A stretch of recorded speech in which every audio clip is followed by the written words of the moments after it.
What's up, everybody? Welcome to Theory Underground. I'm David McKerracher, and what you're about to hear is a lecture that I gave just a few weeks ago. I've been thinking it's probably important to release it to the general public because for those who've been following along, who are thinking about the new trajectory, the new era, it has a lot to do with canon literacy and canon mastery and sort of salvaging ourselves from the wreckage of the postmodern condition. Right? What are we to do? And I think that the language of CHURN and canon is very important. It's something to think deeper about. Most people are not thinking about it very deep at all. But if you'd like to go a little deeper, well, here's a full-on lecture. So I hope that you'll enjoy it. We cannot do direct revolution, but the only way to lay the foundation for it is to do what you are doing to move the underground. It's a theoretically correct title. Welcome to Theory Underground, a place for workers with earbuds who are tired of letting others read and think on their behalf, slipstreaming our way into an understanding of the situation that short circuits the deadlocks of our moment. All right, everybody, I want to welcome you to this installment in the Fundamental Problems and Core Concepts series called The Canon versus the CHURN. Or I think the title is CHURN versus canon, right?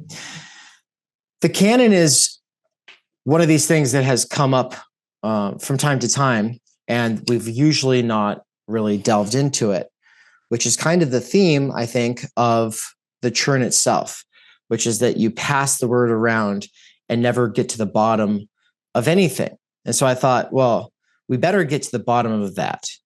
I want to shout out to Kevin, who asked me directly the question about the CHURN.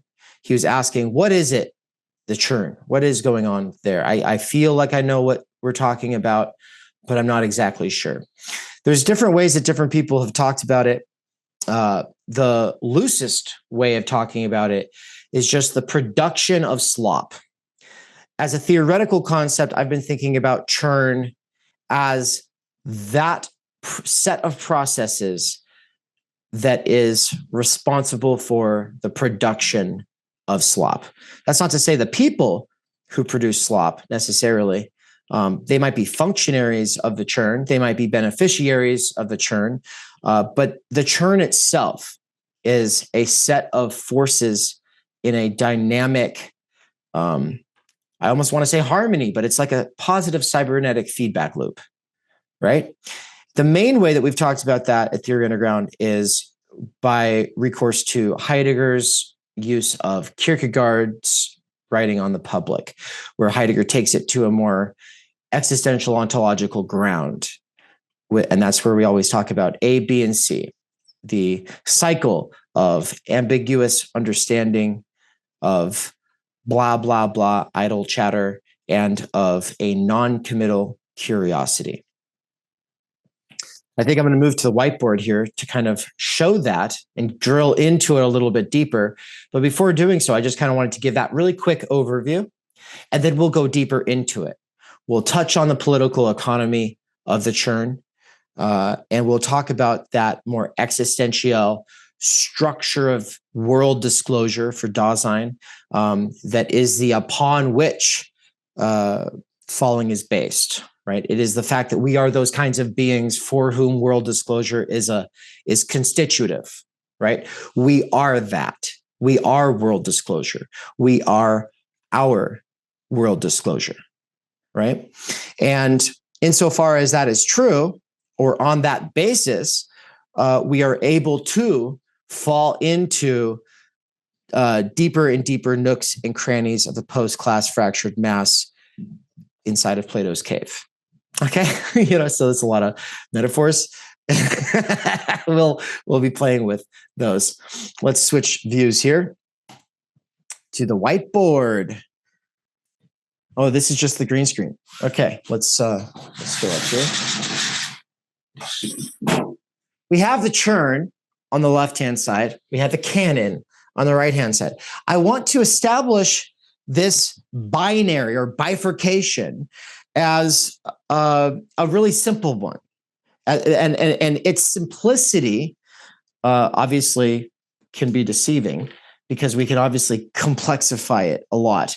I'm not going to complexify it a lot because this particular binary is instantiated as a pedagogical heuristic. It's a device for getting us to start thinking, as is true for every one of the lectures in this series. TU, as a school of thought, as my school of thought, is not a set of dogmas and doctrines that you are supposed to believe in and then say you believe in and then go around telling other people you believe in those things. It's not something that you're supposed to memorize and regurgitate either, right? So in that sense, it's not even a school, because a lot of people think of both school and canon in that sort of sense of a collection of things that you're supposed to memorize if you are to be considered a qualified person or a cultured person or considered smart or educated. And that is not what we're talking about. And that is not what I mean by school, and it's not what I mean by canon. We'll get more into what I do mean by canon, but first I want to focus on this thing about school. For me, the thing I'm doing with a school of thought, it's more of a school of mode or a school of tools. It's more like, instead of a school of tools, think of it like the tool shed, Dave's tool shed. Come on down to Dave's tool shed. I'll show you what kinds of tools are in the toolkit here, and then you'll be able to use them yourself.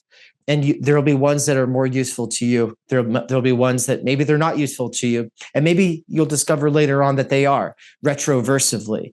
But if the concept of retroversion as a tool for understanding new ways of learning, or maybe a return to more classical ways of learning that helps you get out of the way that the schooling system has schooled you, then great. And if it hasn't become in useful retroversion yet, well, then maybe it will eventually retroversively.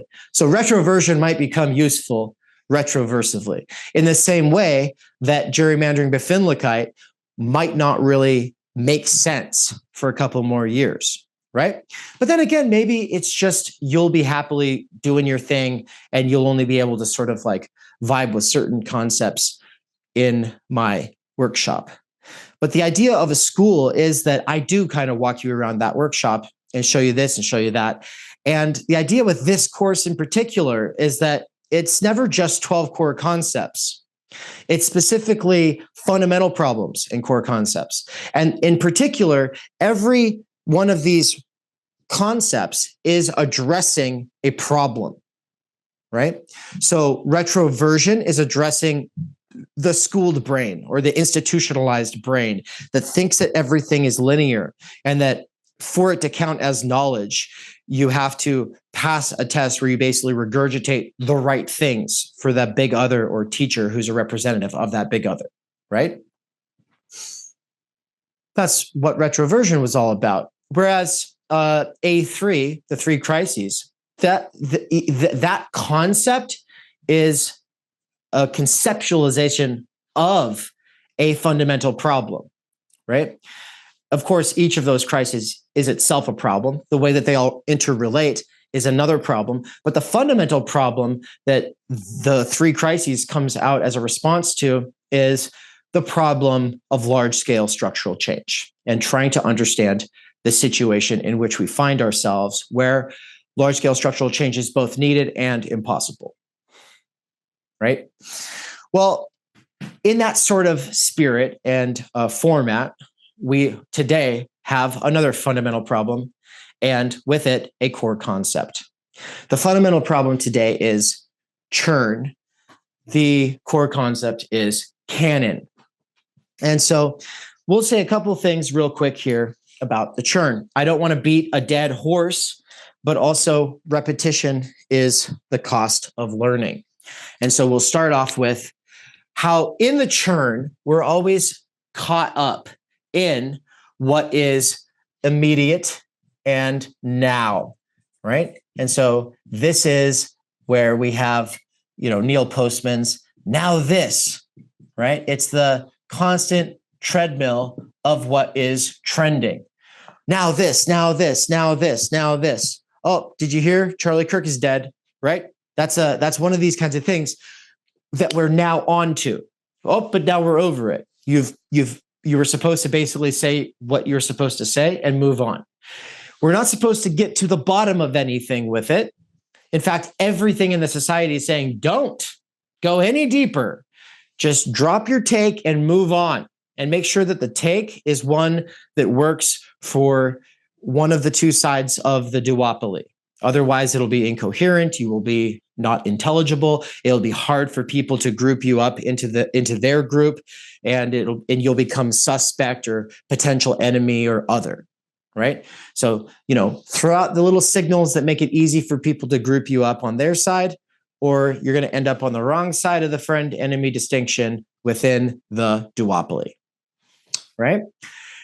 This is how, when I bring in the duopoly, I am bringing in a modification of Postman, of course.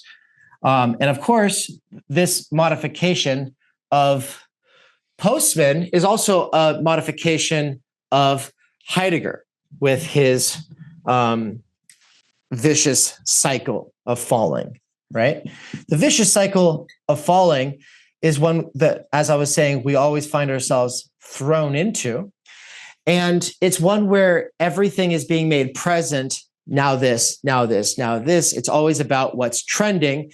And it's passed around in an ambiguous way. That's what the A stands for. The B stands for it's a bunch of blah, blah, blah, idle chatter, right? We do this for the alliteration, of course, but or is it alliteration or is it an acronym, ABC? Anyway, and then we get to C, which is the non-committal curiosity, right? In the McKerracher and Robinson edition of Being in Time, the one that I think we should probably stick to, and that's not to say we can't go beyond it, but we should always at least be in dialogue with it or in reference to it if we want to be intelligible in this world, because that is the one that most of the scholarship reads, even though it has its faults. They just call it curiosity. It's just curiosity. And I always add non-committal because that is what Heidegger is getting at. And if you read the words, you'll see that he is always using it in that sense. It's not about being interested in things. It's about being non-committally interested in things, right? So it's like everything's interesting, but in a non-committal way. And in fact, if you are to commit to it and try to go deeper, people might get triggered. People might get angry. People might think that you're acting obsessive or autistic. People might think you're a nerd. People might go, why are you sticking on this? Like this was so last week. Didn't we already have this conversation? It's like, well, most things worth thinking about require some more rigorous tarrying with. And what Heidegger says is that by the time that you have spent some more serious time tarrying with any given subject matter, you come out the other side. It's like Plato's cave. When you come back into Plato's cave, and you try to talk to people about something that you've seen, people are like, what are you talking about? Right? That's so last week. That's so last month. Okay. And I think we've more or less covered this in several times, both in this series and in my seminar. But the way that this operates within the duopoly, I think the best way of thinking about it is through the gerrymandering of Befindlichkeit.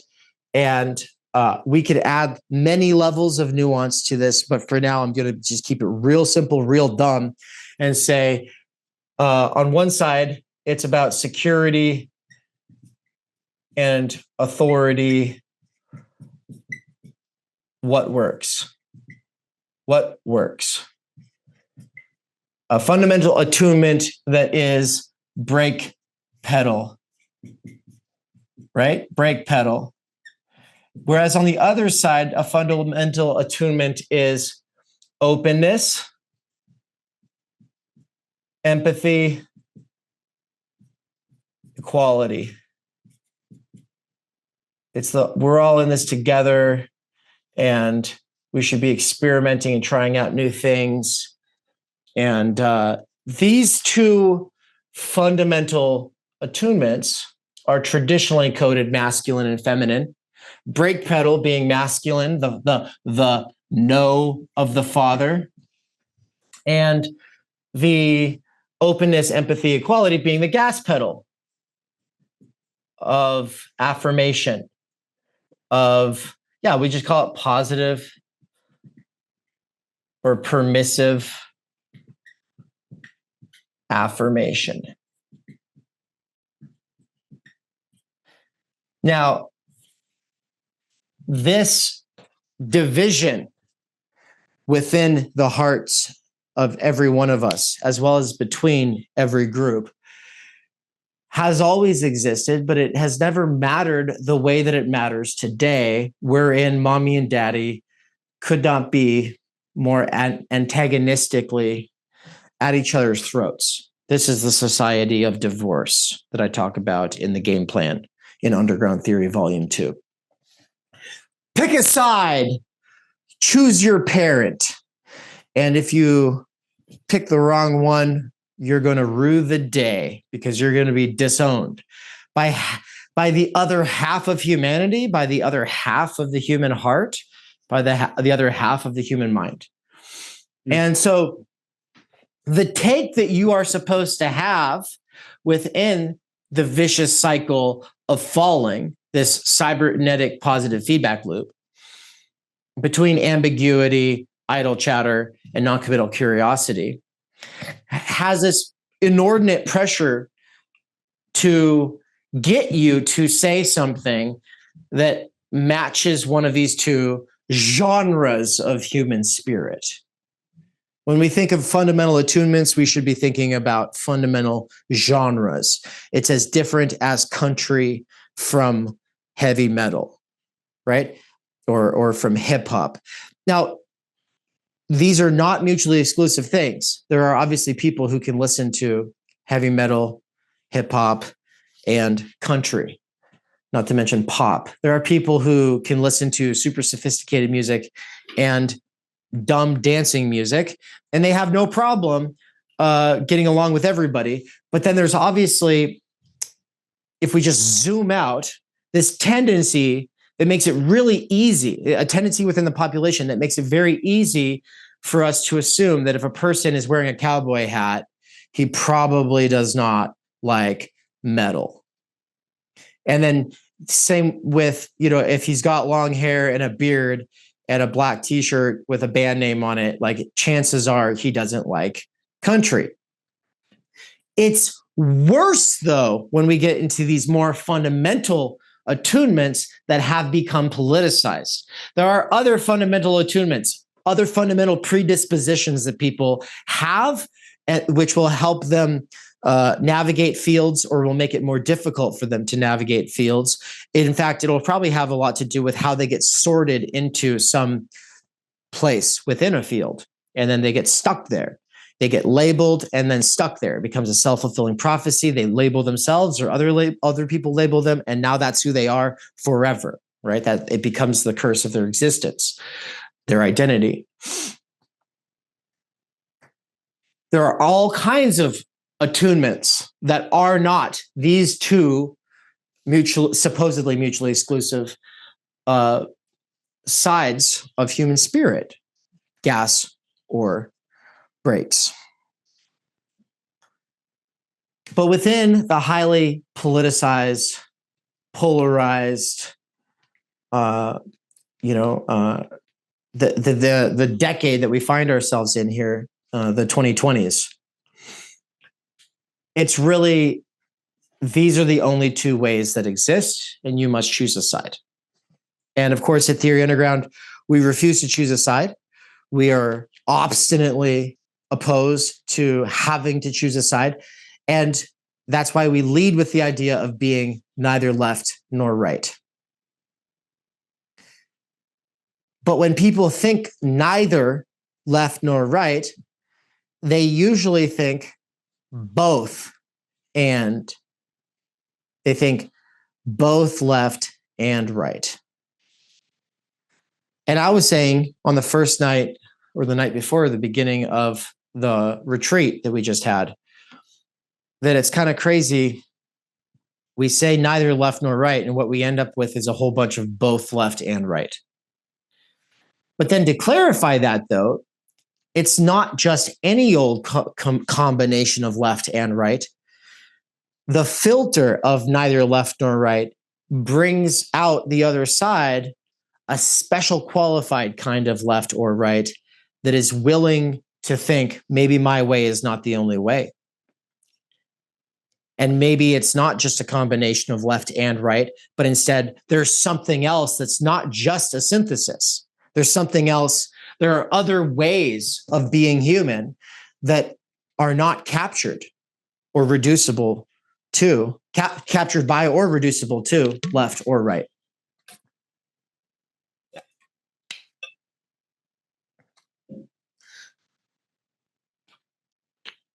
But with that said, even if these were the only two ways, mommy or daddy, even if that was true, or even if we were to take some other dichotomy through which people articulate themselves or make sense of themselves, the real point here is that the production of slop that comes out the other side here of this process of falling, this vicious cycle, the production of slop has a lot to do with forgetting.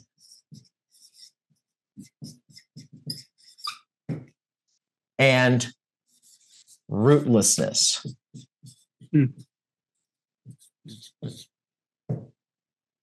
And so above this, I'll put really large the word slop. When you think of slop, think of forgetting, think of rootlessness. And I think I might just add the word entertainment.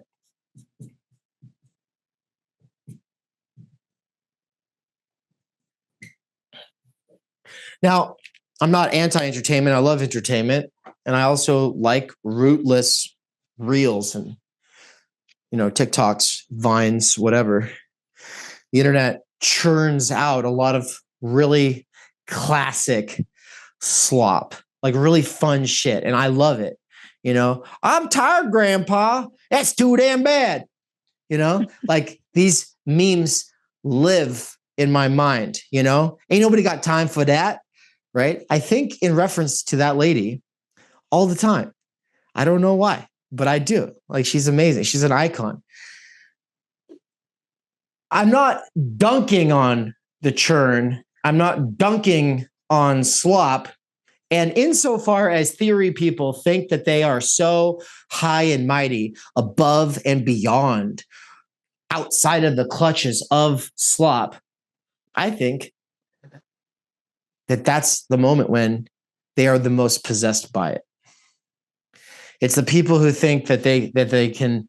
It's like their theory stays pure because it doesn't stoop to that plebeian level, right?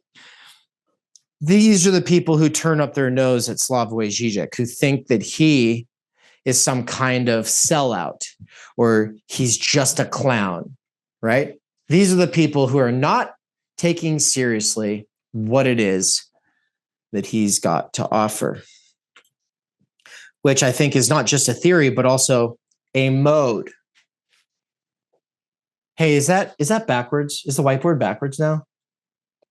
No, it is still good. Oh, good. Okay, just making sure. It appears backwards on my screen. Was it good all along? Okay. Yeah. All right. Cool. Thank you.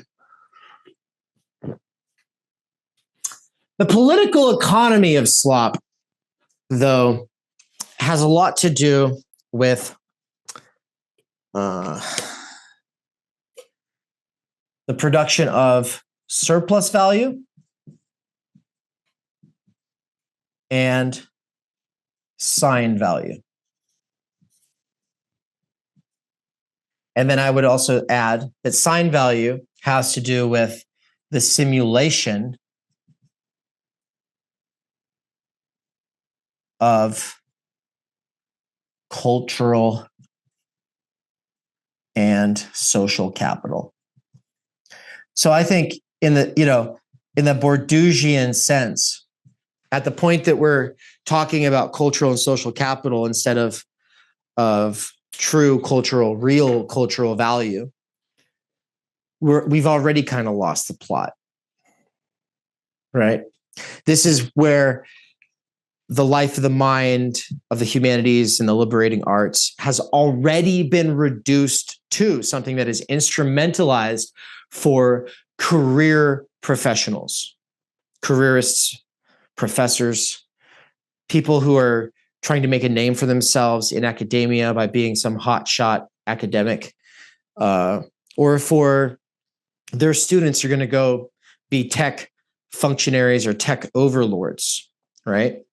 But they'll be able to culturally distinguish themselves as qualified people if they can name drop Plato or Aristophanes. Ooh, wow, that's so sophisticated.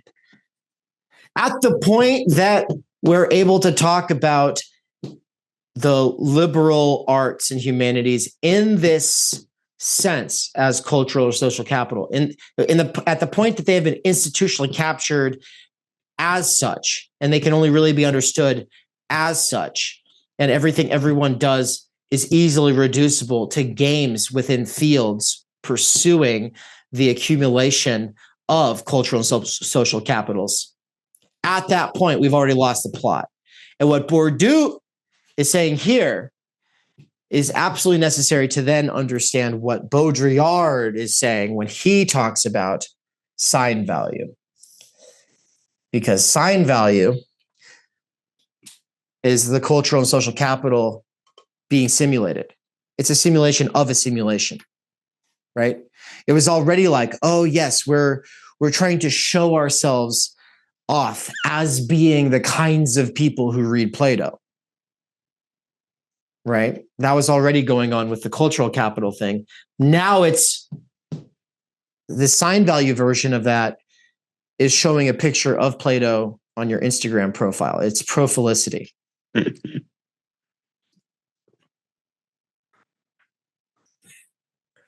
The surplus value side of all of this, though, is the fact that in order to have a functioning capitalist enterprise, I'm not talking about some small scale, farmer's market kind of, you're selling high value, like actual value products made by the hands, very thoughtful, very irreplaceable, very like it's relational. It's about you developing relationships with these other people. We're not talking about that. Marxists might just call that petty bourgeois, like it's some watered down wannabe or up and coming version of the bourgeoisie, of the large scale capitalist enterprise. Excuse me. I think that's wrong. But even if we were to grant it, when we're talking about sign value surplus value, we're talking about something that only really makes sense to talk about within the global circuit of MCM prime.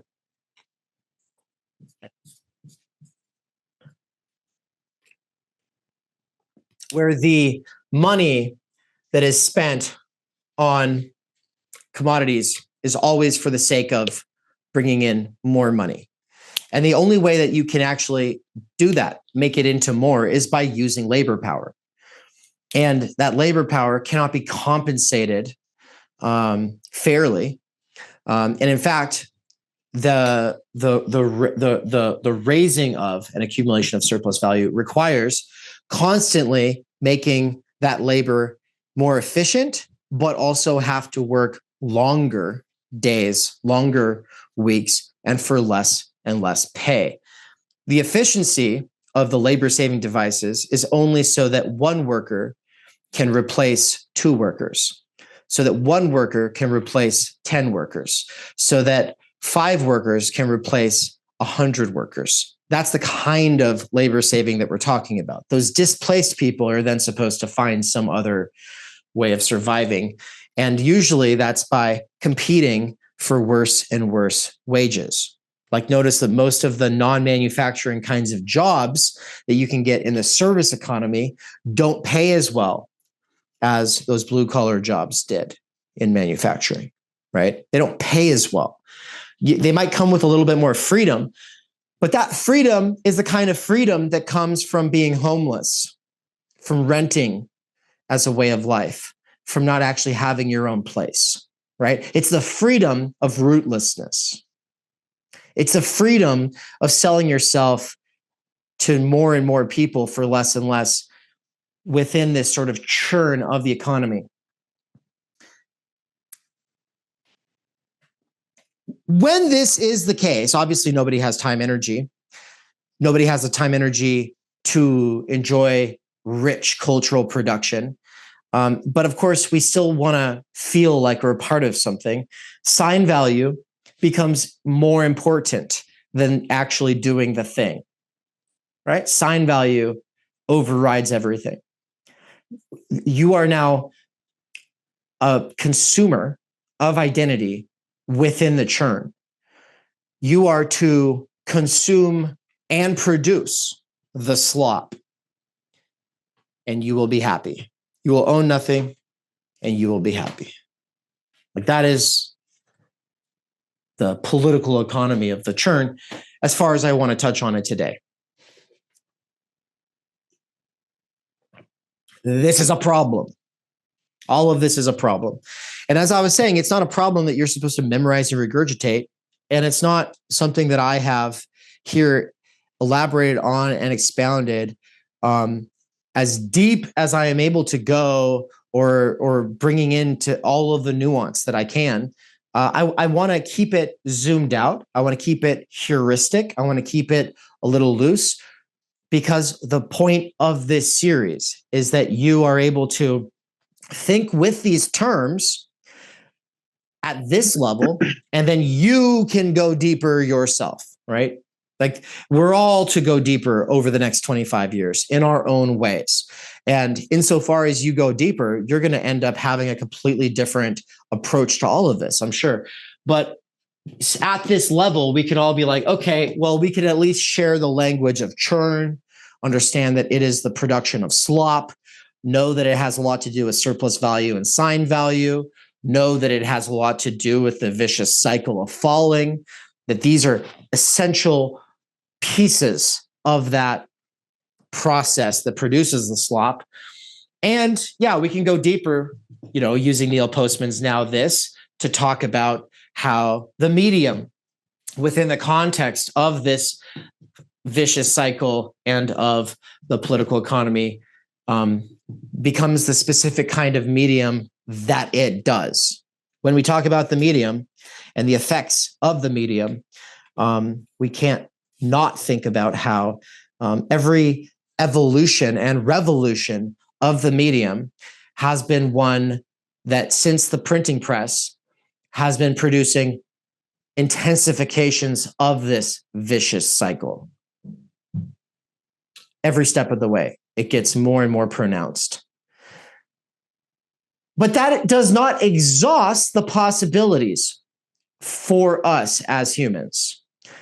We can go beyond all of this. There are many ways that we can go beyond all of this.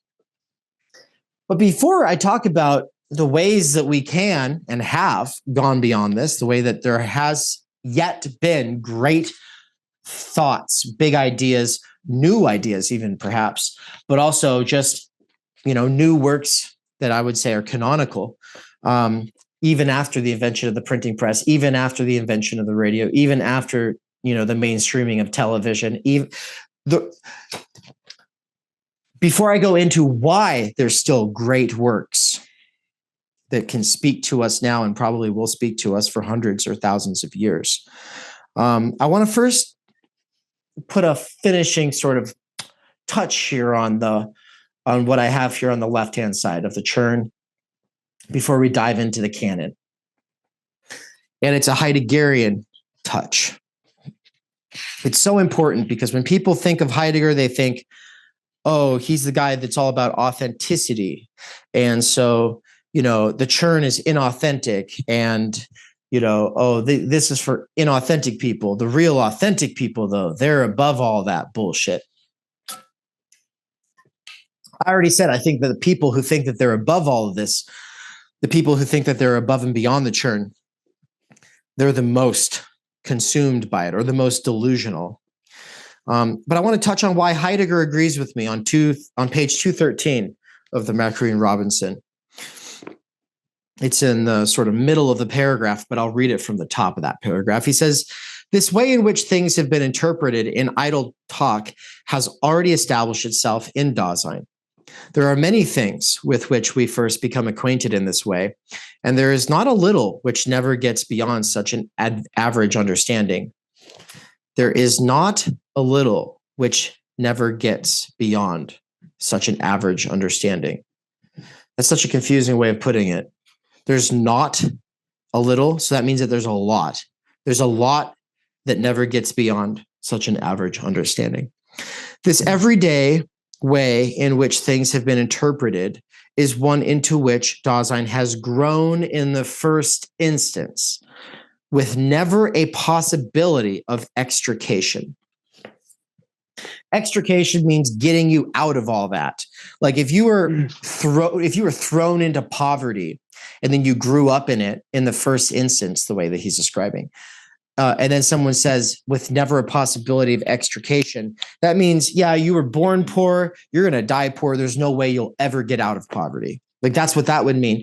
What he's saying here is he's saying that is the case with falling. You've grown into idle talk in the first instance with never a possibility of getting out of it. In it, out of it, and against it, all genuine understanding, interpreting, and communicating, all rediscovering and appropriating anew are performed. In it, out of it, against it, all genuine understanding, interpreting, and communicating, all rediscovering and appropriating anew are performed. What does that mean in the context of what I'm saying here about the CHURN? You're in it.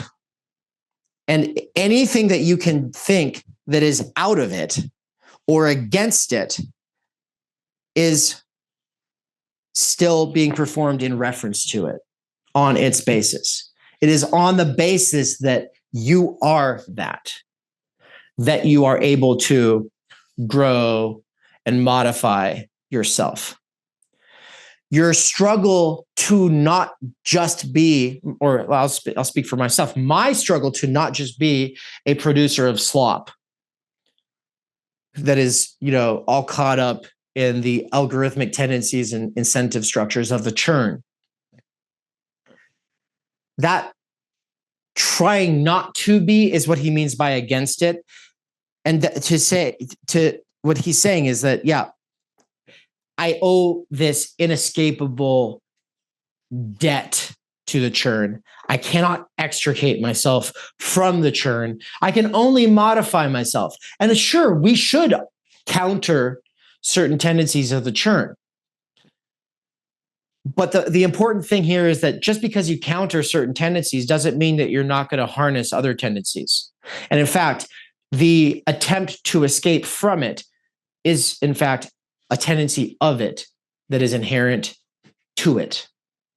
I think that is part of the hipster modus operandi, right? The hipster wants to be over it, beyond it, and against it. The hipster thinks, oh, that's so last year, and oh, that's so 2010, and oh, that's so mainstream, and oh my God, yeah, I used to think that. What they don't realize is that the hipster is the shock troops of the CHURN. All they're doing is trying to usher in the next new thing for the CHURN. Everything that has not yet been subsumed that gets discovered by the hipster is just being prepared for that subsumption in 5 years, if not sooner. So the avant-garde that thinks itself as fundamentally different than the CHURN is actually a functionary of that churn who owes his or her life to that churn.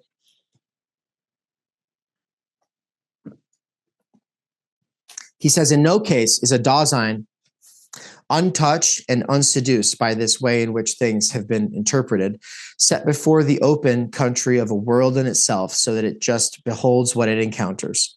That just means there's no like, you're free of all that, and now you can just look at the things themselves and you're just able to interpret things clearly. The dominance of the public way in which things have been interpreted has already been decisive, even for the possibilities of having a mood. That is, for the basic way in which Dasein lets the world matter to it. Remember, if you're having a really angry day or mood, you're not able to interpret or like really actually appreciate the aspects of our reality that are positive or beautiful.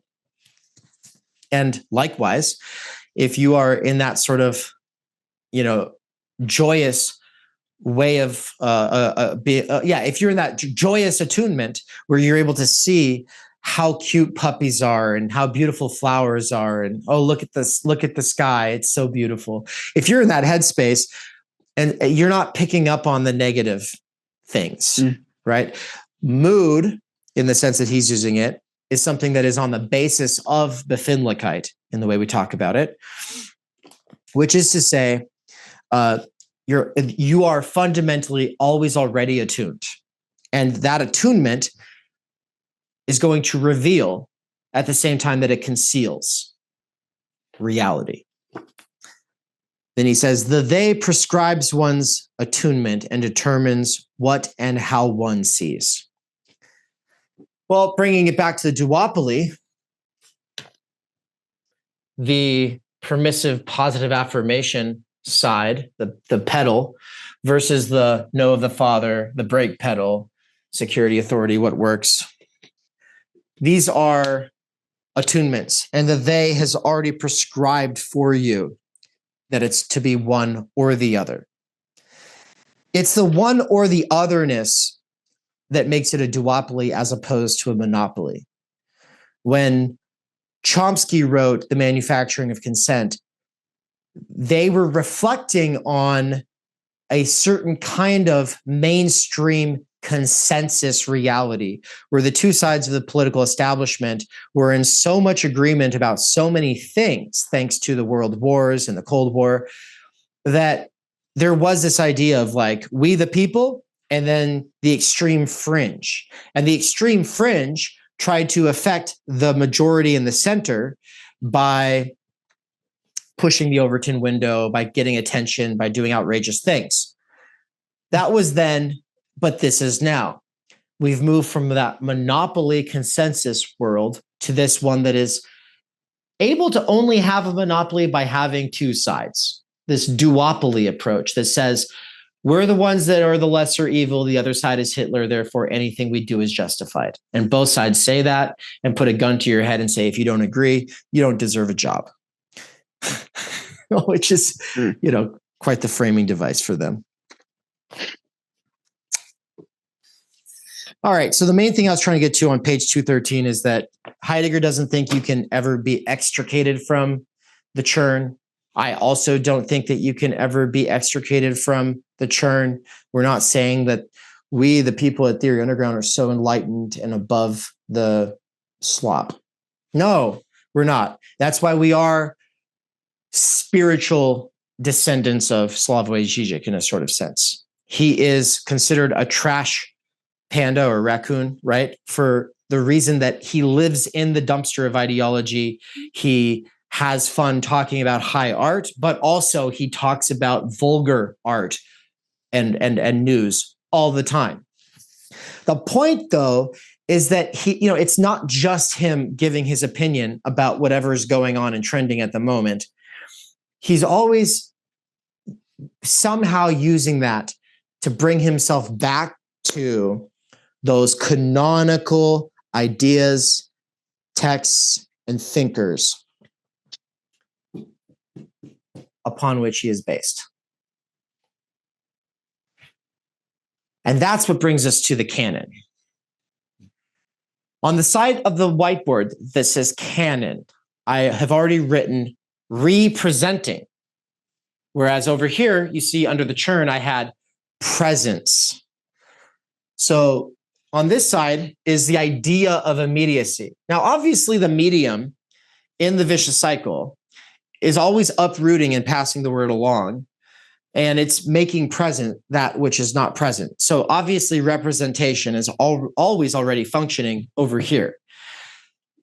But the re underneath canon is more deliberate.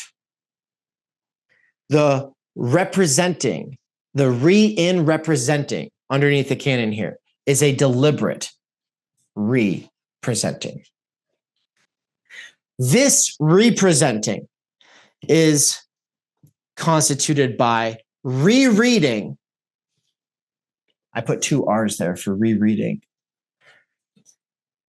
And memory as a basis of cognition and retrojection. Now, I'll be reading a couple quotes from an author who, throughout his book that I'll be referencing, argues that the canon is the basis of memory and also, therefore, the basis of cognition. He thinks that it's like without memory, you have no cognition. I'll get into that a little bit, and I'll also make sure to recommend that text so you can get it on your own. But retrojection, I did a lecture on that in this room when Alex was here with a bunch of other folks, right? That wasn't very long ago, and it's part of this series, and so you can go watch it. It's called reprojection in that lecture. But since that lecture, an anonymous European collective of theorists who gave us a whole bunch of money with a really great submission critiquing my work was sent to us, and it's been added to Underground Theory Volume 2. It's called The Architecture of Skole, or an intervention on the architecture of Skole, or something like that. And in that piece, they say, as per your lexicon, retrojection, and they're referring to me. And I'm just going to say, that is not my lexicon. I never said retrojection. I said reprojection. But I like retrojection way more than reprojection.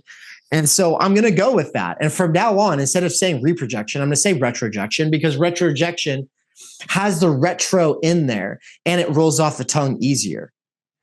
Would you agree? Retrojection, it just sounds better than reprojection. I don't know. But as far as I'm concerned, they're the same thing. You can say either one. I'll know what you're talking about. So it's almost like that would not be a Freudian slip when you're trying to use someone's concept and then you use it correctly, but you give it a new word that actually sounds better, but you do that by accident. You know what I mean? Like, but I'll take it. So retrojection is Heideggerian projection meeting retroversion. In a sort of sense, retroversion is best thought through Heideggerian projection, but I'll just say retrojection. And well, how does Heideggerian projection and retrojection, how does that relate to all of this stuff about falling through the vicious cycle of the CHURN? It's that the only way to break out of this constant fixation on the present is not a constant turning away from it to the past or a constant turning away from it to the future. Activists, I should say radicals of the left, which I'll put here on the side of the positive affirmation people, they're the gas pedal people. So they're all about turning to the future. So left radicals want to think future, right radicals want to think past.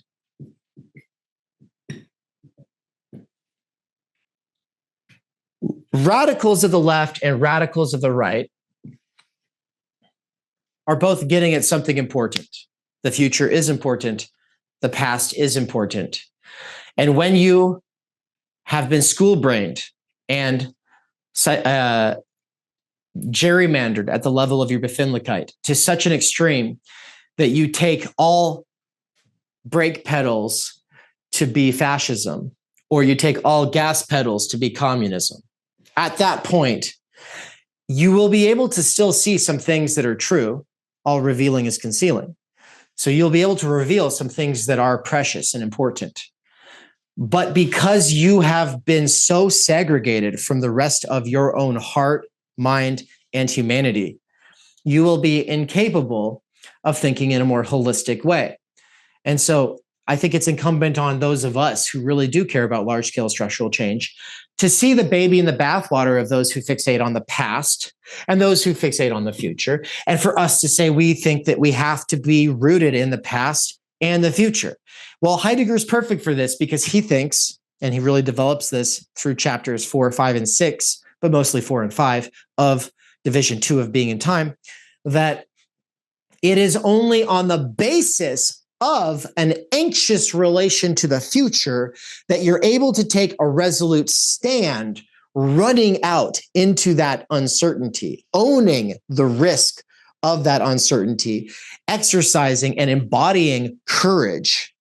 It's only on the basis of that movement of running into the bullet storm that the past has any meaning. It's only by running forward that the past has meaning. The basis of the past having meaning for us is the future. Which is, I think this separates him from a lot of the people who are considered reactionary. A lot of people, when they say the word reactionary, they are referring to a kind of person who wants to go back, who wants things to be the way they used to be. Heidegger is not saying that. Heidegger is saying the reason that we look back at all is because it speaks to us as we navigate uncertainty moving into the future. So that is a more Heideggerian sort of way of thinking about temporality, right? This way of being in time for Dasein that is constitutive for being in the world is one where we're grounded in the future via the past. And that is how we short circuit the presence of the now this, now this, now this, without just reifying and fetishizing either future or past in this way that is gerrymandered by the duopoly. I say that, and I really stress it, because I know that there will be really dumb takes that come from people who were multitasking, which is to say only half paying attention, being in and out of this lecture, as well as other things I say elsewhere. There will be really dumb takes from those people because they will think that what I was saying was that we need to just go back to the past and that that's what the canon is all about. The dumb version of what I'm about to say would just be, oh, well, the way that we get out of the vicious cycle of falling is to get our sturdy footing on the ground of the canon. And of course, because they think of the canon as a set of dead texts and dead white men, then they think, oh, well, that would mean that you just go read the classical great books. You go to St. John's and you read the great books, or you get the Encyclopedia Britannica collection of great books, the ones with the brown covers and the red, green, or blue little, like the little, have you seen them? The book. I have these books. You can see them all lined up and they're beautiful. So. They look beautiful. They're great books. And they've got these different colors with numbers. And there's like books like 1 through, I don't know if it goes up to 100 or how many books there are in that series. But, there's a whole book, Plutarch's Lives. There's a whole book for Plato. There's a whole book for Aristotle. There's a whole book for Shakespeare. There's might be two volumes of Shakespeare. But basically it's like, yeah, if you were to really focus on those books, you'd be better off for it, for sure. Like you're going to get a really rich education by reading and rereading those books. And a lot of those books are arguably canonical. But what I'm doing by saying there's a dumb way that I could proceed from this first part of the lecture on the churn, obviously, is to set up, hopefully for everybody, the idea that there's a much more intelligent way of proceeding, right? The much more intelligent way of proceeding is a more nuanced understanding of the canon on the one hand, and at the same time, this more nuanced idea of temporality itself. Because, like I said, we're talking about retrojection. The jection of projection is always futural or related to the future, whereas the retro is obviously related to the past. So that's why I like the term retrojection so much, is because it has both the future facing and the past facing intimately tied up in it. Temporality as neither future nor past, but both and more. Okay, both and more.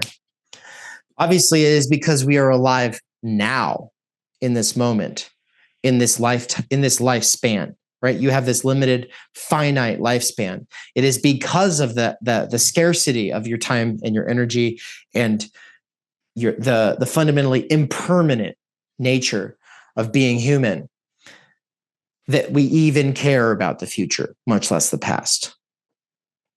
The fact that care is the fundamental basis for world disclosure has to do with that impermanence at the basis of our being.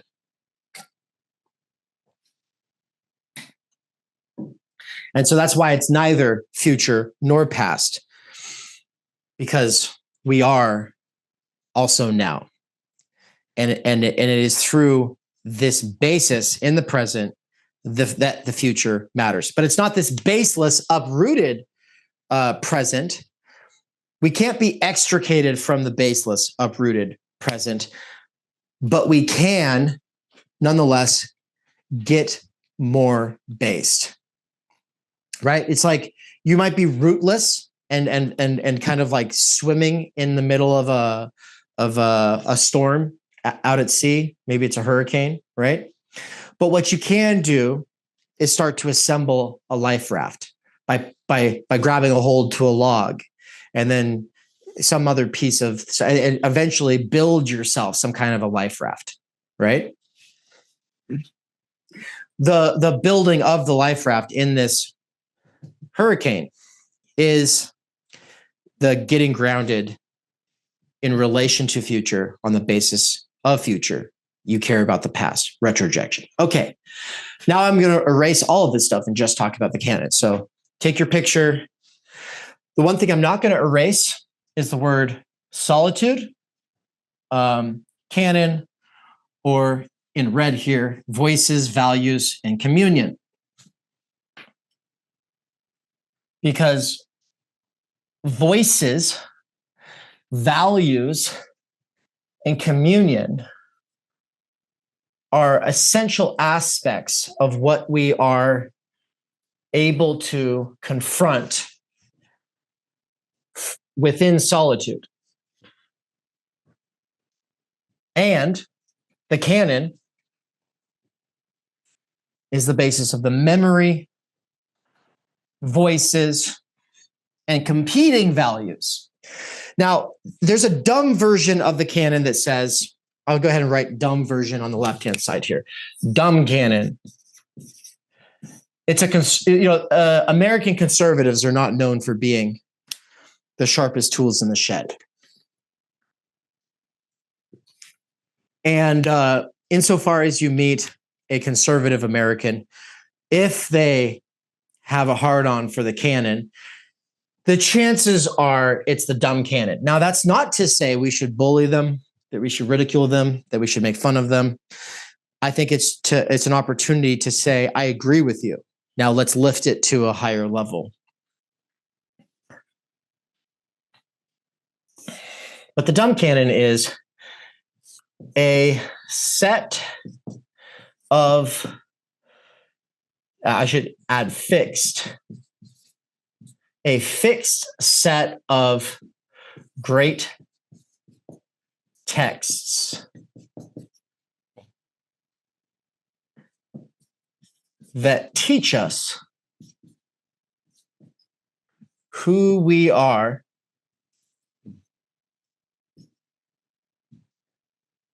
and how to be human.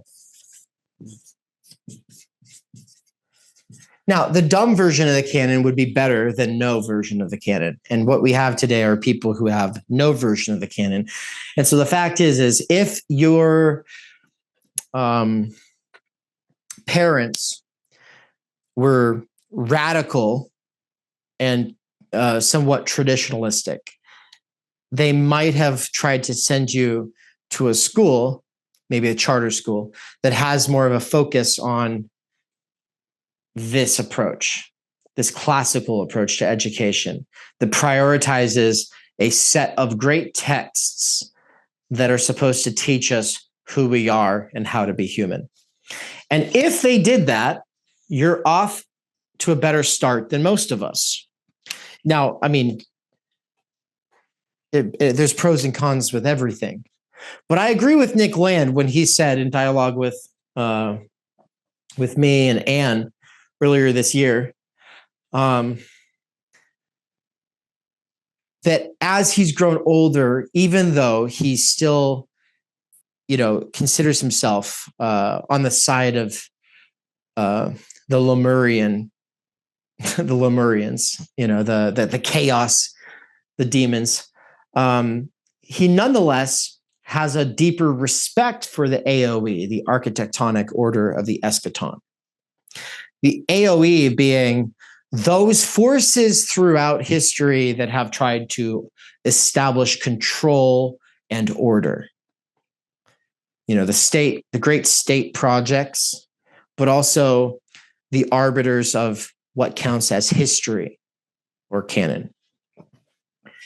And he said, his greater respect for the AOE, for order and history, his greater respect for it is based on the fact that he does wish that his education as a child had introduced him to the great texts, right?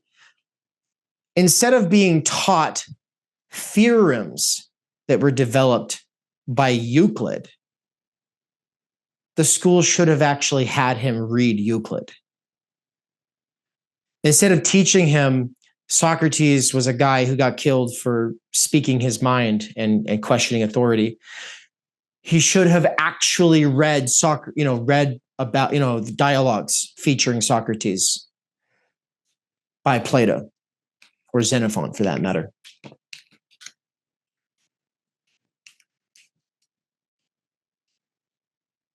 The dumb canon is still better than no canon at all. But what I am talking about by canon is an argument.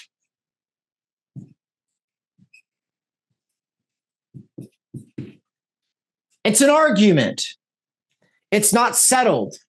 The dumb version says that it's settled, that there's a fixed set of great texts. It would include specific dialogues by Plato, specific texts, treatises by Aristotle. It would include Homer, Virgil, Shakespeare, Dante, Saussure, right? There are obvious winners in that lineup that everyone will agree on. And then people start to get a little like, and they will argue about Milton. Is Milton's Paradise Lost on the level of a Dante's Inferno? And really, do either of these genuinely compete with Hamlet? Same goes for Plato's The Republic or Aristotle's Nicomachean Ethics. These are of a certain caliber. Does Hobbes, Machiavelli, Augustine, Aquinas, Locke, Rousseau, does any of those other thinkers actually get into the same bracket as Plato or Aristotle? And if not, why? Is it just because they're newer and old equals good? On the side of the dumb canon, that is actually the equation. So I'll go ahead and put that up here. Old equals good. And because I said dumb, we'll go ahead and say older equals gooder. Gooder. Obviously, better. Old equals better. But because it's dumb, we'll say gooder. Is this equation the reason why it's Plato over, say, Locke? Is that why? Because Plato's older?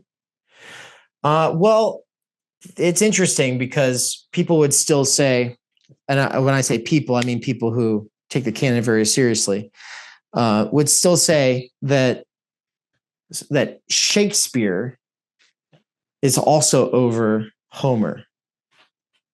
And Homer's older than Shakespeare. But most people who are classicists and super based in the canon, if they're into literature, they're going to say Shakespeare above all the rest. There's something so special in Shakespeare that Dante and Homer, on both sides of Shakespeare, both of them are not going to be able to compete. Okay, well, what I'm doing here is I'm walking you through arguments. And what I'm trying to say... AI assistant built by Google, ready to help with your questions or tasks. What can I do for you? Okay, my phone introduced itself. It says, I am an AI assistant. I don't want to talk to you. Why are you talking to me? I don't know. I don't know what that was. Anyway, what I'm trying to say is that the canon is an argument. It is an argument. Now, there's a video I'll be releasing to the YouTube channel pretty soon, publicly, that is from a Proto-Agora production that we did when we were in North California at a retreat as guest speakers for something that Matthew Stanley organized for Justin Murphy's community, Other Life. So they had me and Ann come out as guest speakers. We talked about a variety of things. And on the last night, we did a Proto-Agora event. We set up the canopy and the lights and the recording stuff, and we did a production. And Matthew was a co-host or a guest on the show. And the topic was the canon. And at the beginning, I did say that the way I'm using the word canon is that it's an argument. But then later in the conversation, everyone was talking about it as though what we were talking about was the dumb canon, which is why in this lecture, I have taken so much effort to establish the difference between the dumb canon and the canon in the way that I am discussing it here. Now, the way that I'm talking about it is not unprecedented or that original. There are other people who talk about it the way I'm going to talk about it. I did think of this myself. I had to go looking through the literature, and I did find other academics who agree with me. But the fact is like I had already come to the conclusion that the canon is an argument. And now here's the rest of that definition. An argument about which great texts have staying power.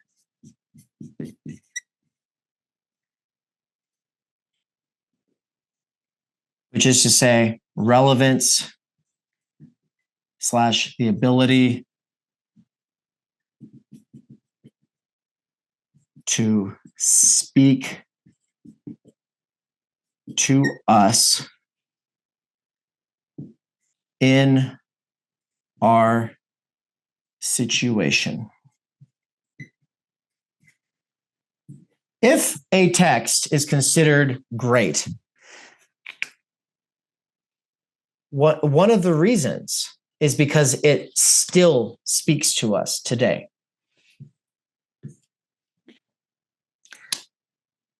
Which is the most extreme opposite of slop. Slop, you can get famous producing slop, but it's going to be 5 seconds of fame, 15 minutes of fame if you're lucky, but 5 seconds is more likely. You'll get famous and forgotten really fucking quick. And then maybe 10 years later, people will be like, haha, remember that guy? Remember that girl? You know, I wonder whatever happened to that person. Yeah, but no one's going to go any deeper. No one's going to figure it out. Or they will, just so they can make some cutesy article about it. But then it's just a nostalgia thing at that point. That can be considered canon, though, has arguably staying power because it is still relevant to us today. And it still has the ability to speak to us in our situation. But not only that, if we even know about it in the first place, that's because everyone who's come before us also said so.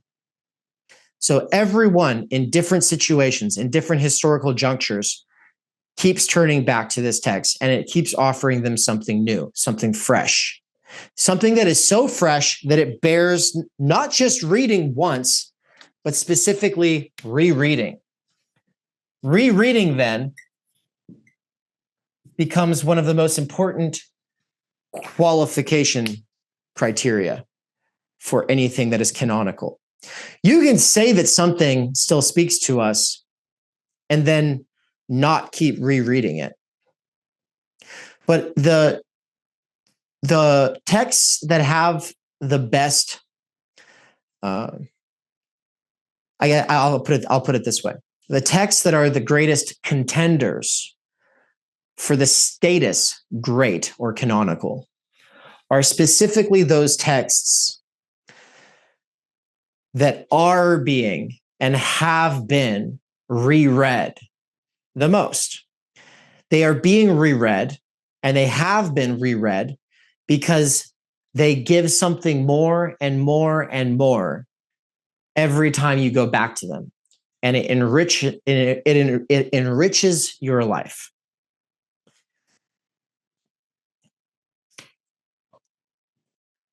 But enriching is not the same thing as what we have on the dumb canon side, teaching us who we are and how to be human.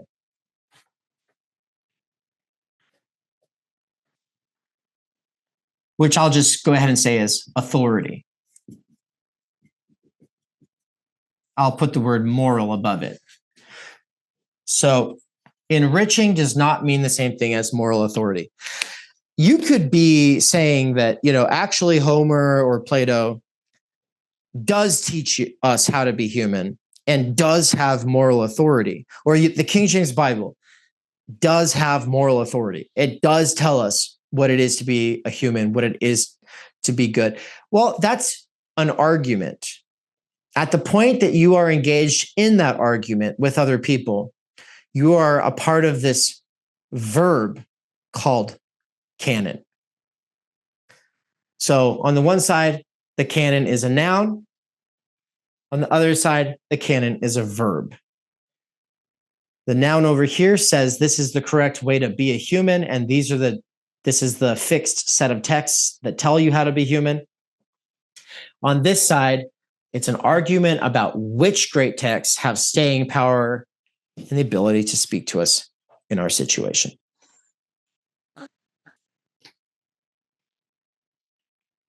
the rereadability and the fact that rereading is a great sacrifice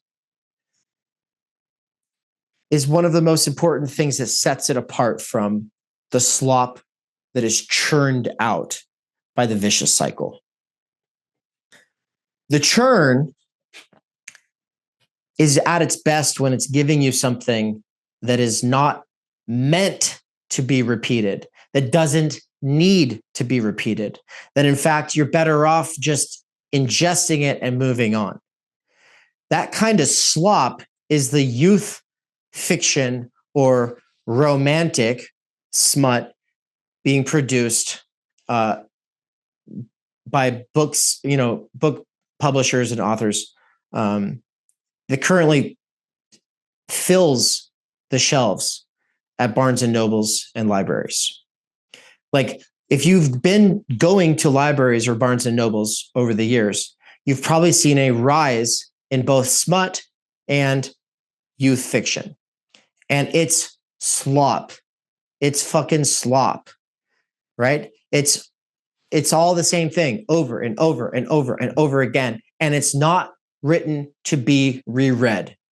It's not written to have a genuine claim on us, to speak to us now and forever. It doesn't have staying power. The same thing can be true of people who write about philosophy, who write about theory. I mean, I've already said that we're all Žižekian in the sense that we also own the fact that we are always already a part of the churn, and that we ourselves find enjoyment from slop. So we're not above slop, but we also produce slop. And Žižek also produces slop. Žižek has amazing works, and then he has a whole hell of a lot of slop, right? He is a slop artist. But what's special about him is that he goes beyond slop, and on the basis of being inextricably within the churn, he's still able to do stuff that speaks to or in dialogue with great texts. And insofar as he is in dialogue with great texts, that is how we know that he's still finding some kind of grounding in the canon, right? Antigone, he and Zupančič recently have been talking a lot about Antigone. So we're talking about, is it Sophocles? Sophocles, right? And that is a story that has had a huge cultural impact on every generation of learned people for as long as we've had a culture, or as many cultures as have existed since that time, right? Sophocles, Homer, Plato, these are voices that are more alive today than most people who are still living. The book that I keep alluding to, that I said that I was going to read some quotes from before we close out, says that these authors are not dead, that these authors are more alive than most of the authors whose biological bodies are still operating. Shakespeare is more alive than anyone writing novels today in that sense. Harold Bloom, the author who says that, actually critiques this tendency to say that the author is dead, that we should read books as though the author doesn't even exist, and just what does the text itself say? He says, no. Yeah, nice try, guys. Nice try, people who could not compete with these authors. Nice try, people whose voices will never be anything close to the power of these voices that can still speak to us. Nice try, you careerists who are just looking to elevate yourselves by putting down those whose voices have endured the tests of time. In the meantime, everyone else who reads these voices knows that there's a there. There's a real other signifying. Shakespeare is a real other actually signifying. The signifiers signifying matter so much less than the actual signifier who's doing that signifying, in the Levinasian sense, that the other, the concrete other, that human person is able to overflow their text and is irreducible to their utterances within the text. So the death of the author is sort of the opposite of the immortality of the author. And what Harold Bloom says is that, no, it's not like the dumb canon over here, where it's a fixed set of great texts that teach us who we are and how to be human. No. It's not fixed because it's an argument. It is an argument about which texts actually have that claim and that staying power, which of course requires a grounding in all the texts purportedly canon, right? So you would have to have that grounding before you can actually be a part of that argument, right? That would be the point of an education. It used to be the point of education. But it's not that it is going to show us the morally correct way of being a human. No, it won't do that, but it will help you learn how to be in solitude. On the basis of the canon, one learns how to be with oneself, and one discovers one's own voice. You only really can discover your own voice by communing with other voices. And not just other voices, but other voices with radically different values than the ones that you take for granted. I'm adding that. I don't think he says that, but I am adding the thing about values. He kind of just goes, it's valueless, it's aesthetic, it's an experience. And I'm saying yes, but also insofar as these authors all have the values that come with their voice, it's only by being in communion with those voices that you can really hone your own voice or values. So I am saying, no, it's not a fixed set of great texts that give us a certain inheritance of Western values. That's the dumb conservative approach to the canon. I am saying, no, it's not that, but the process of exposing ourselves to radical otherness, which is, there's nothing more radical than Homer in terms of otherness. Like Homer is about as far away from us as anyone could possibly be, right? The dumb approach says, oh yes, this is our Western inheritance. We are like that. It's like, no, the Western canon is actually the most contradictory thing in the world. There's no unifying set of values across the canon. All there is radically different voices. It's through communion with these voices, we discover values, and it's through doing that we're able to learn how to be in solitude.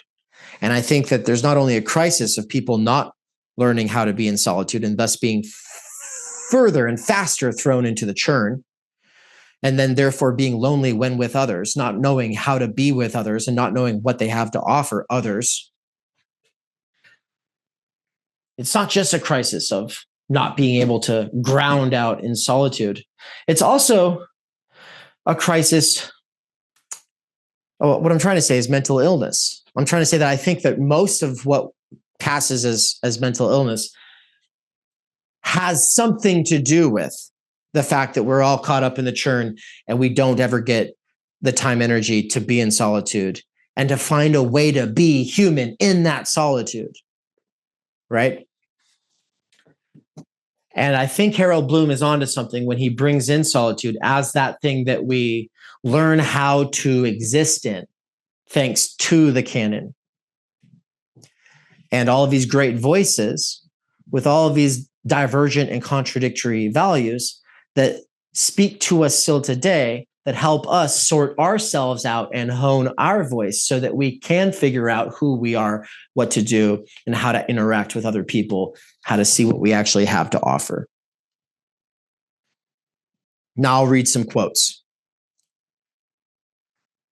Harold Bloom, and this is from his book. I think it's called The Canon. Hold on, let me pull up the actual title of this book. It's called The Canon, and great. It's called The Western Canon, the books. Oh my God. Speechify, you're not the way, are you? You can't scroll up really fast on Speechify, so let me go into my e-reader. The Western Canon, the books, and School of the Ages. So I recommend checking that out on Anna's archive. Queue it up in Speechify.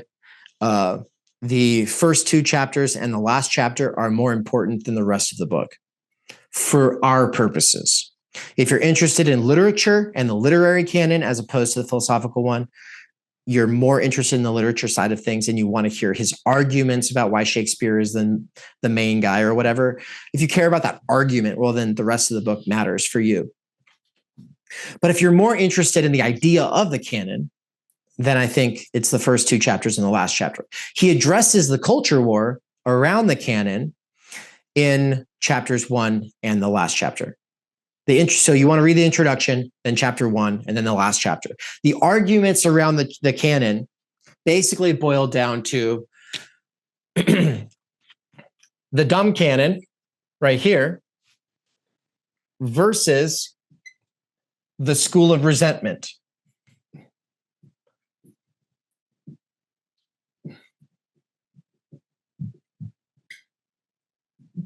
That wants to open up the canon. Now, the school of resentment is, Harold Bloom says, mostly post-colonial Marxist and feminist literary critics who want to throw out the canon, but they call it, at the time, they called it opening up the canon. What opening up the canon actually meant was bringing in inferior authors who do not have the staying power of those authors who are canonical, and doing so as though it's virtuous or has to do with justice. So you take someone who's like a good poet and then you insert them into the canon because, it's a good poet who's Black. Yes, but is this a great poet on the level of a Homer or a Shakespeare? Come on. Being good for our generation doesn't mean you're going to fit into the canon, right? It's one thing if they are actually good. Like he mentions Gabriel Garcia Marquez, author of 100 Years of Solitude. Absolutely beautiful, amazing, profound literature, right?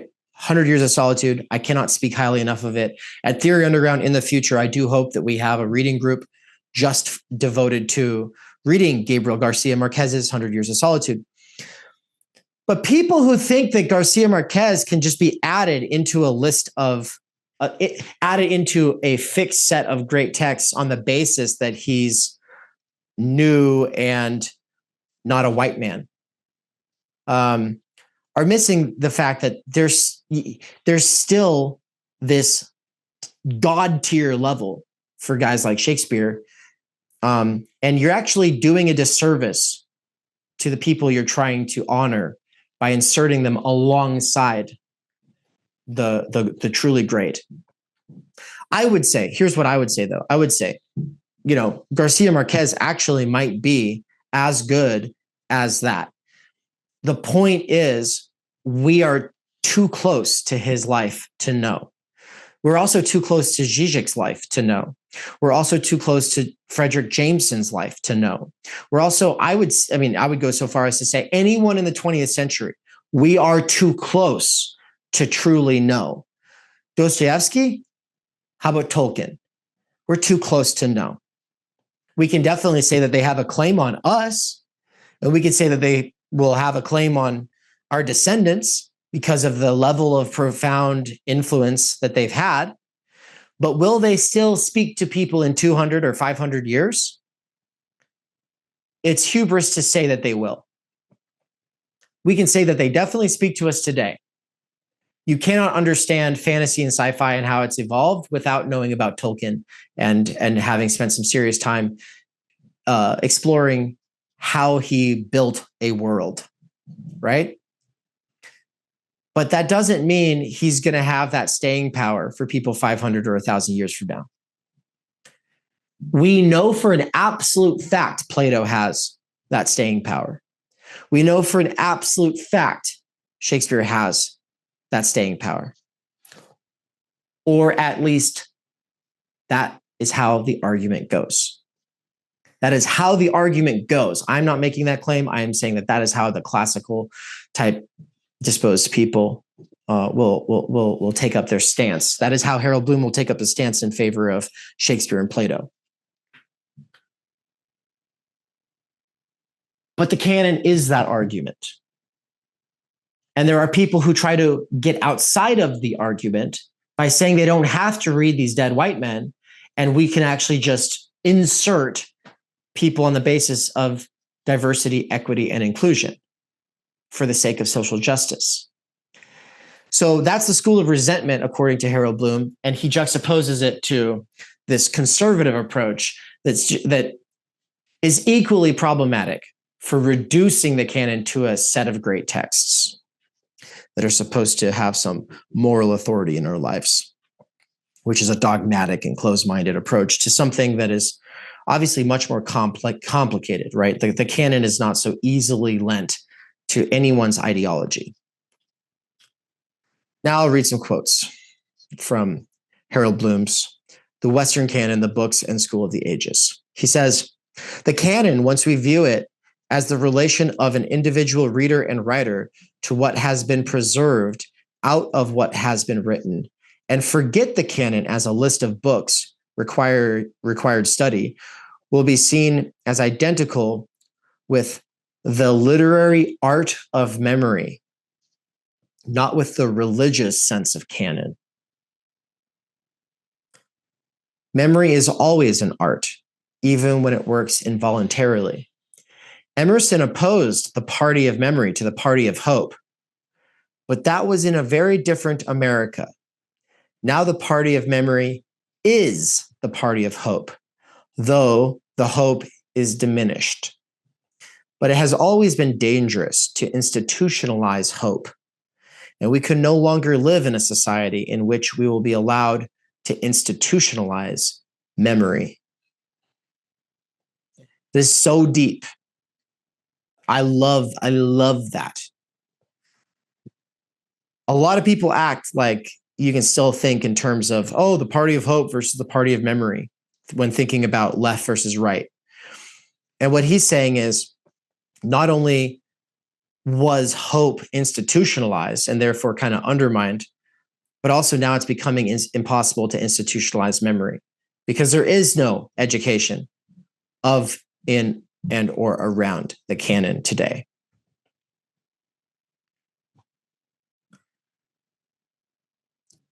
The West, this is somewhere else, he says, the West's greatest writers are subversive of all values, both ours and their own. Scholars who urge us to find the source of our morality and our politics in Plato or in Isaiah are out of touch with the social reality in which we live. If we read the Western canon in order to form our social, political, or personal moral values, I firmly believe we will become monsters of selfishness and exploitation. To read in the service of any ideology is not, in my judgment, to read at all.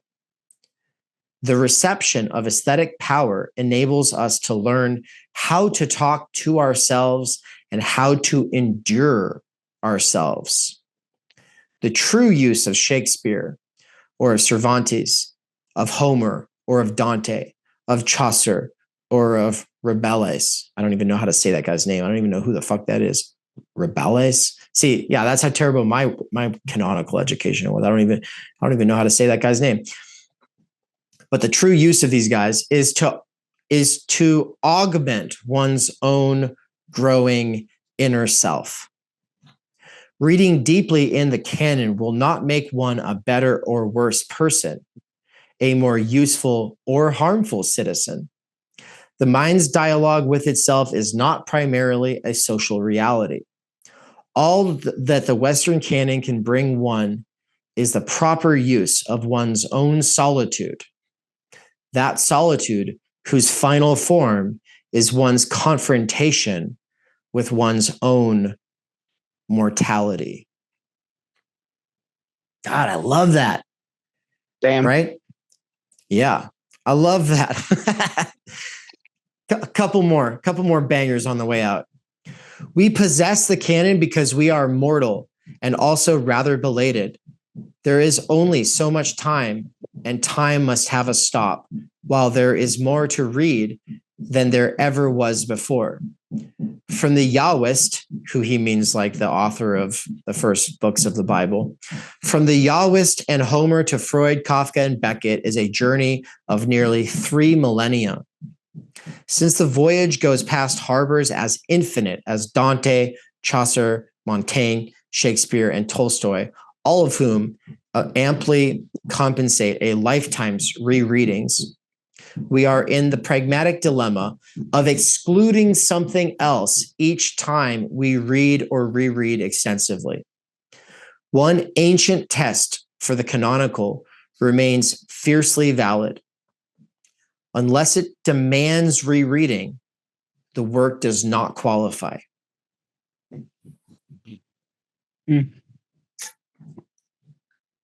Every time you read something, you are actively not rereading anything else. And the true test of text's staying power is in its rereadability. The real goal of reading should be rereading, but the tendency today is to try to accumulate as many books and to read as many as possible. Oh, I read that. Oh, I read that. Oh, I read that. Oh, I read that. Did you read this? Did you read this? Did you read this? Oh, I read that. That becomes the sort of incessant meme or meta meme of the CHURN, especially in the world of theory. But the point is like a text's readability is not something you can even discover unless you reread it, right? And if you're not living in a kind of way that allows you to ground out in rereading practices because you're too busy, you're too hectic, you're too caught up in the CHURN, you're not going to really have that communion with those voices that are arguably canonical. And therefore, you're not able to ground out in that work of memory that is the argument process called canon. The other part of that page I want to read is where he says, "Yet we must choose. As there is only so much time, do we read Elizabeth Bishop or Adrienne Rich? Do I again go in search of lost time with Marcel Proust, or am I to attempt yet another rereading of Alice Walker's stirring denunciation of all males, black and white?" He's just saying like, yeah, that's cool, but like it's not so rereadable, guys. Like in the previous paragraph, he talks about Walker's Meridian, which is the stirring denunciation of all males. He's like, I reread it, and it was in rereading it that I realized for the School of Resentment, the writing of Slop that can only really be ingested one time is, they think, like a sacrifice. Like the kind of writing that debases itself to quick ingestion that is not meant to be reread. Like this is like their idea of opening up the canon. Get as many people into the canon by only reading things once and only writing things in a way that makes them only possible to read once. It's like, it's this idea of being on the consumerist treadmill. Read once, read once, read once, read once, read once. Read it, throw it out, say you did the thing. Rate it on Goodreads, move on. The Western canon, despite the limitless idealism of those who would open it up, exists precisely in order to impose limits, to set a standard of measurement that is anything but political or moral. I am aware that there is now a kind of covert alliance between popular culture and what calls itself culture criticism. And in the name of that alliance, cognition itself may doubtless yet acquire the stigma of the incorrect. Cognition cannot proceed without memory, and the canon is the true art of memory, the authentic foundation for cultural thinking. Most simply, the canon is Plato and Shakespeare. It is the image of the individual thinking, whether it be Socrates thinking through his own dying or Hamlet contemplating the undiscovered country. Mortality joins memory in the consciousness of reality testing that the canon induces. But its very nature, the Western canon, will never close, but it cannot be forced open. By its very nature, the Western canon will never close, but it cannot be forced open by our current cheerleaders. Strength alone can open it up. The strength of a Freud or a Kafka, persistent in their cognitive negations.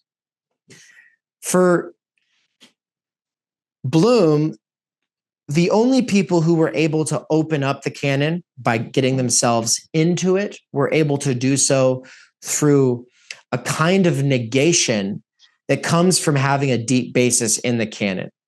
It's only by having a deep basis in Shakespeare that John Milton was able to write something so radically different than the stuff that everyone else was doing, because everyone else was basically like just producing a kind of watered down slop that was downstream from Shakespeare.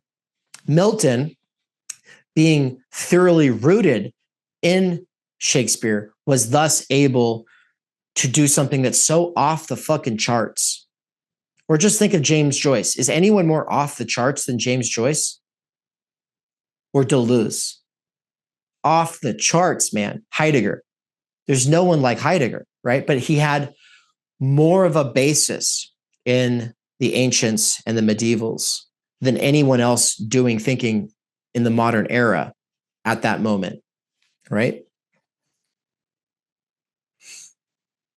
So that insertion into the canon that Freud or Kafka, Tolstoy, Heidegger, that they're able to actually get comes on the basis of a thorough engagement that is able to negate and differentiate oneself, one's own voice, within that other cacophony of voices.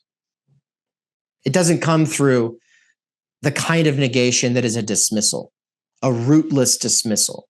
The rootless dismissal is what literary critics are taught today. It's what analytic philosophers teach today.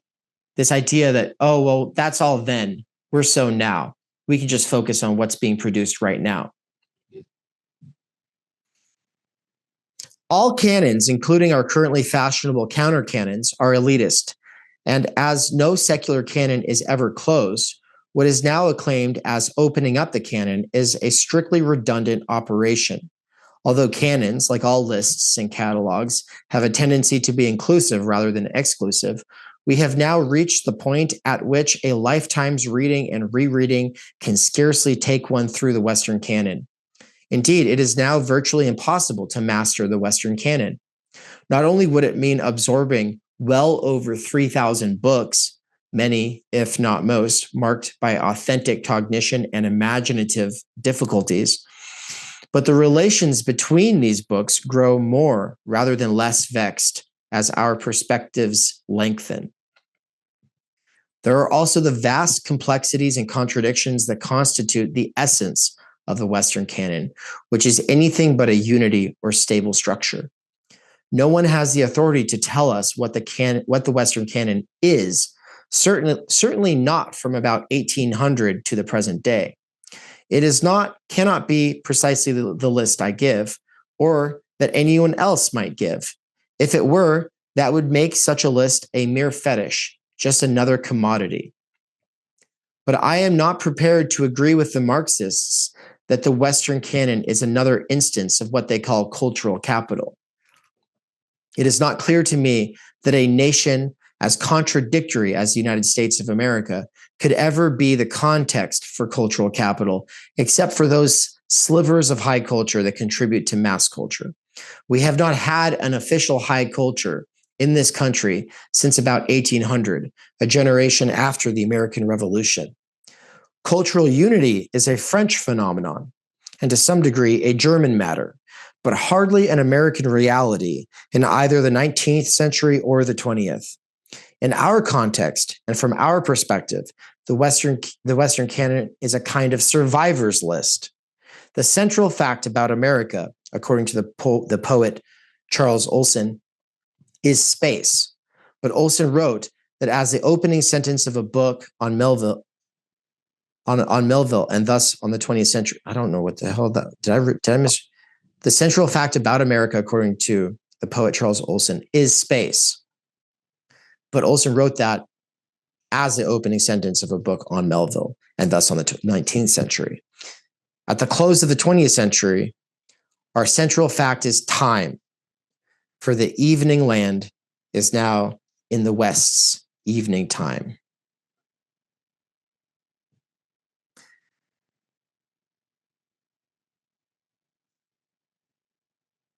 He's saying that there is no cultural unity in America and that there hasn't been a high culture since the 1800s.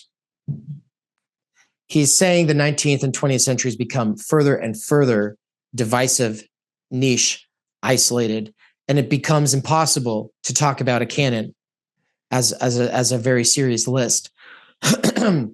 Now think back to the post-class fractured mass lecture that I gave with Anne, where I put no canon. It was one of the facts of the PCFM. No canon is the fact of our reality. In a fandom, there's obviously the idea of canon. Every fandom has its canon, but these are micro niche canons. Micro niche canons are not the same thing as the kind of canon that can give people a common basis. Gulliver's Travels and Pilgrim's Progress, or The Adventures of Huckleberry Finn, these were canon for a while in America. Those with Plato's Dialogues and the King James Bible were canon, meaning that even if you hated them, or even if you only read them as literature and you didn't really think that there was too much in terms of value at the level of moral ideals in, for instance, the King James Bible, you could still speak in reference to them with other people and therefore develop your voice and hone your ability to interpret and therefore have real dialogue with other people because you shared that basis. But today, the deeper you go into any fandom or niche world that has its own canon, the further you get removed from everyone else. Whether we're talking about Harry Potter or Warhammer 40K, the deeper you go into any fandom and its lore, the further removed you are from most other people. The idea of a canon, though, is the deeper you go into it, the more it actually gives you a common basis with other humans. Shakespeare still has that ability to connect you to most people who are educated. Plato still has that ability. It's just less likely in America. It's more likely when you're traveling internationally or connecting with people in the worlds of philosophy or literature. I think part of the project of the next 25 years is to figure out what is your canon. Not what is Dave's canon, not what is Theory Underground's canon, but your canon. Because you are going to have children, or you're going to teach other people's children. And in either case, you have to do so on the basis of a canon. And to do so requires being a part of this argument. To be a part of this argument, you have to be initiated into the argument. To be initiated into the argument of canonicity is to acquire an education that gives you a strong sense for the different voices that are vying for our cultural memory. It's only on the basis of that communion that you are then able to reread selectively. And it's only through the selective rereadings and the sacrifices of all the other books competing for your attention when you do those selective rereadings that you're then able to stand up and say, I think X thinker or text really is canon. It's on that basis only, though. And so what does education mean for us moving into these next 25 years as parents or as people who want to support parents or teach other people's kids? If you want to teach other people's kids or your own, then I challenge you to, as we move forward into these next 25 years, focus first on getting that basis. And doing so in a slightly less judgmental way than is required by either of these competing tendencies of either the trad dumb canon or the school of resentment. Both left and right approaches to canon undermine the ability to read it for its actual experience and impact on you and to kind of dialogue with that person. One is saying, you know, Shakespeare actually has these values that you're supposed to learn and that it teaches you the right way to be a person. And the other one says, oh, he's a white male. He can't really speak to us. The grounding approach that I am calling more open-minded is one that says, read him and see what he does to you. See what claim his voice actually has on you. But that only comes after learning to hear his voice. If you have to actually learn how to hear somebody who's speaking to you through time from such a distance. Because Plato, Shakespeare, or as Alex was saying before we recorded today, Levinas, it's like reading Chinese. It's what the hell is this? And that's because they require an education just to train your ear how to hear them. But once you train your ear how to hear them, now you can actually come into dialogue with that person. And it's only on that basis that you can then say whether or not they are canon. If all you do is go for people who make sense at face value, that's kind of like only caring about the opinions of people who speak your language. Or it's kind of like saying the only people worth communicating with are people who are living right now and who share most of my priors. Right? For me, and this new direction the Theory Underground is going in, and how this relates to my super secret project for this new era, I'll just close by saying the real call for action is to challenge yourself in the way I've been challenging myself for the last 5 years. Ask yourself, how the hell am I supposed to keep studying all this philosophy and theory that is so interesting and has so much to say about our current situation, while at the same time getting that grounding in the canon, in the liberal arts, in the humanities? The theory scene wants you to focus on what's flashy. The theory scene wants you to focus on the intellectual currents that are trending. The theory scene wants you to focus on theory or theorists, but it is only on the basis of the canon, the liberal arts, and the humanities that theory is existing at all, much less intelligible. We can't truly know what any of these people are doing without that basis. They all had that basis. Every great theorist or philosopher had that basis. Nietzsche had that basis. Marx had that basis. Freud had that basis. All of the masters of suspicion that get appropriated by the school of resentment become like, oh, well, all I have to do is read them, or people influenced by them. right? But of course, they had that rich basis that we, as school subjects, have been extricated from or ostracized from, exiled from. We're not allowed to have that education that was given to everyone who had culture before us. So the question is it too late? And if it's too late, is there some new way of learning? Is there some new approach to the canon?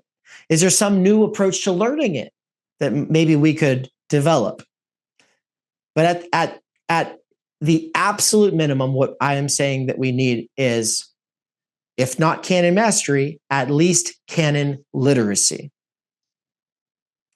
My super secret project is going to make that canon literacy fast, accessible, and fun.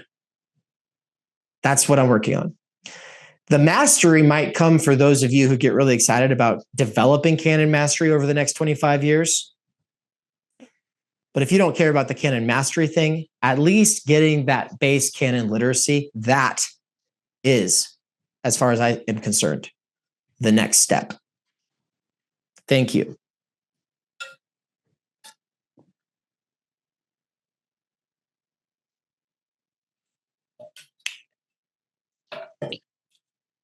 Dang, I got to read that Harold Bloom book. I'm fucking amped about Bloom. Yeah, it's a good book. And it makes me want to read Shakespeare.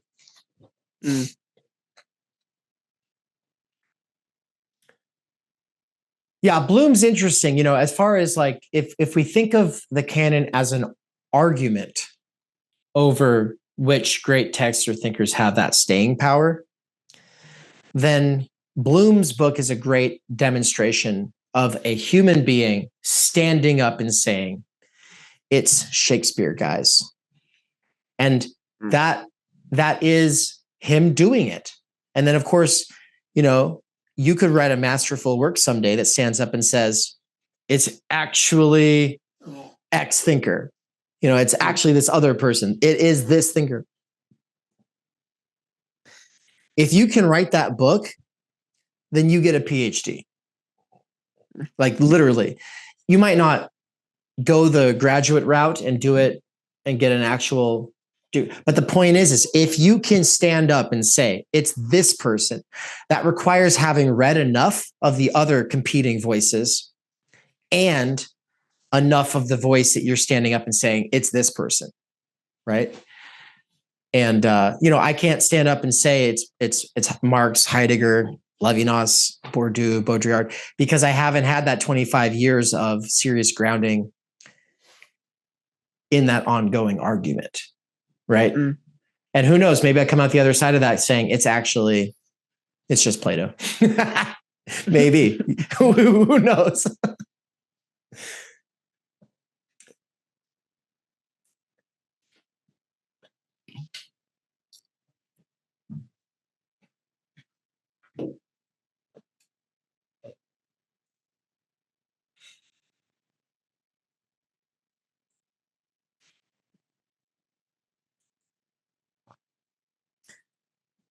So this is definitely something that we'll be coming back to and talking a lot more about as we move forward into the new era.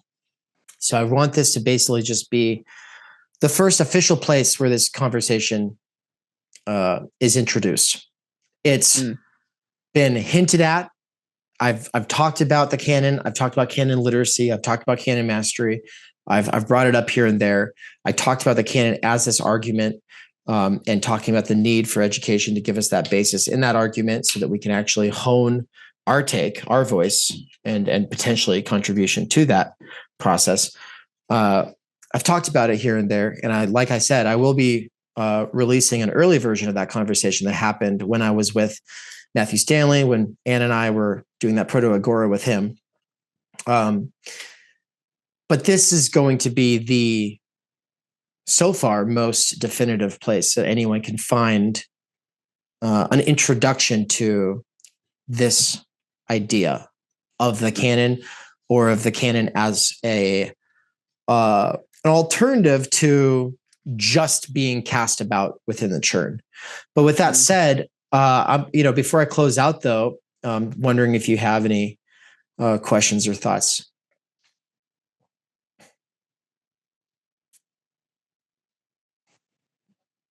I don't have any initial questions. I don't know. I guess what has me curious right now is, going through your whole lecture, I refer back to one of the first things you mentioned, which is school of tools, or the tool shed, or the school of mode. And it's perhaps it's hinting at that sort of making the canon fun, and inviting you into the shed of tools and being like, yo, check it out. And you get a teacher that stands with you and helps you operate the tools and make sure you're holding them right and you're using it for the correct thing. And I don't know, I really like that concept, and I'm excited to see what comes about with this concept of the canon versus the churn. I'm wondering if your thoughts that you've shared this year about conviction and living in the question helps think about I don't know, any of this really.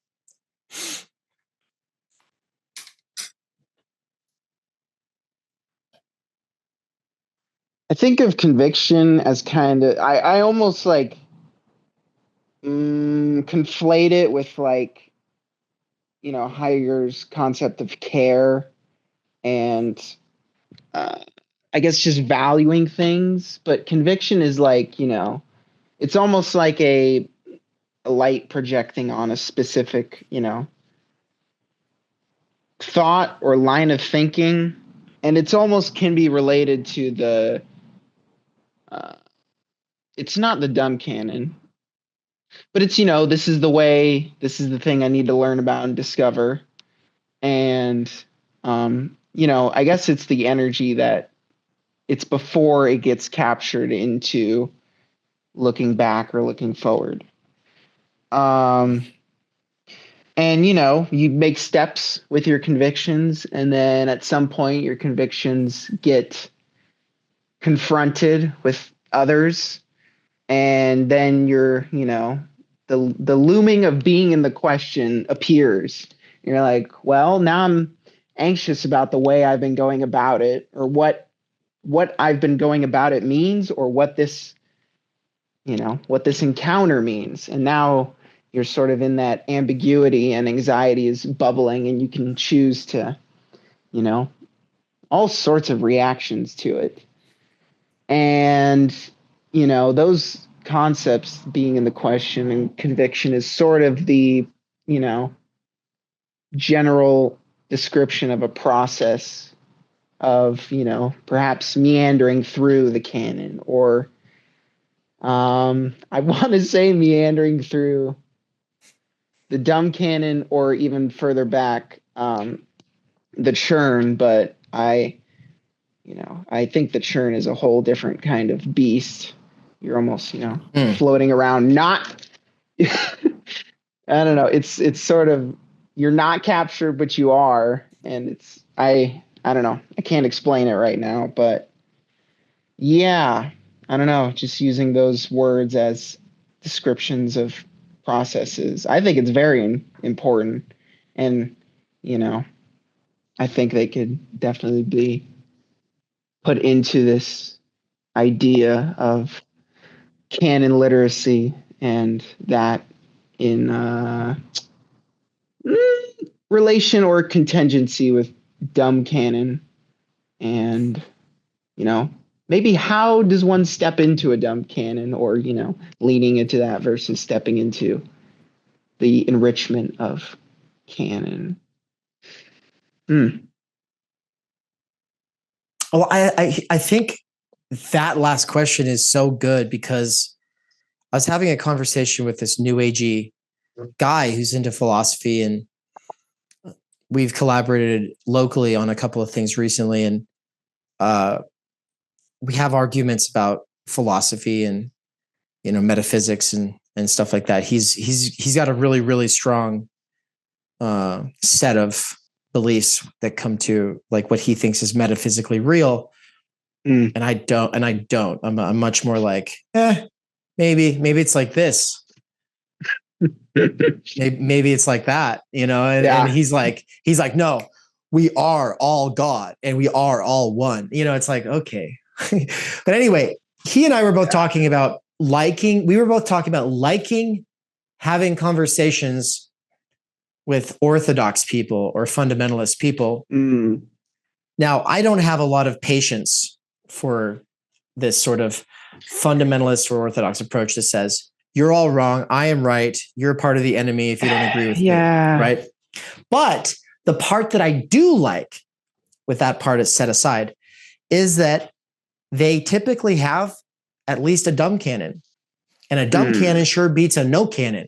And a person who has a canon and a devout devotion for a text or set of texts, the Bible is a set of texts, guess what? That person has more roots than most people. And it's on the basis of having more roots than most people that I can have a better conversation with them than a person who's like, oh, well, it's just my opinion and you have your opinion and I don't actually have to look deep into anything and all I care about is Harry Potter. It's like, well, this person who's like, no, but the church is this and the truth is that and this is what the good is.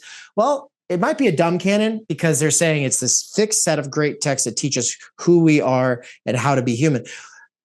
It's a jumping off point to a more sophisticated canon. Oh, yeah. Yeah.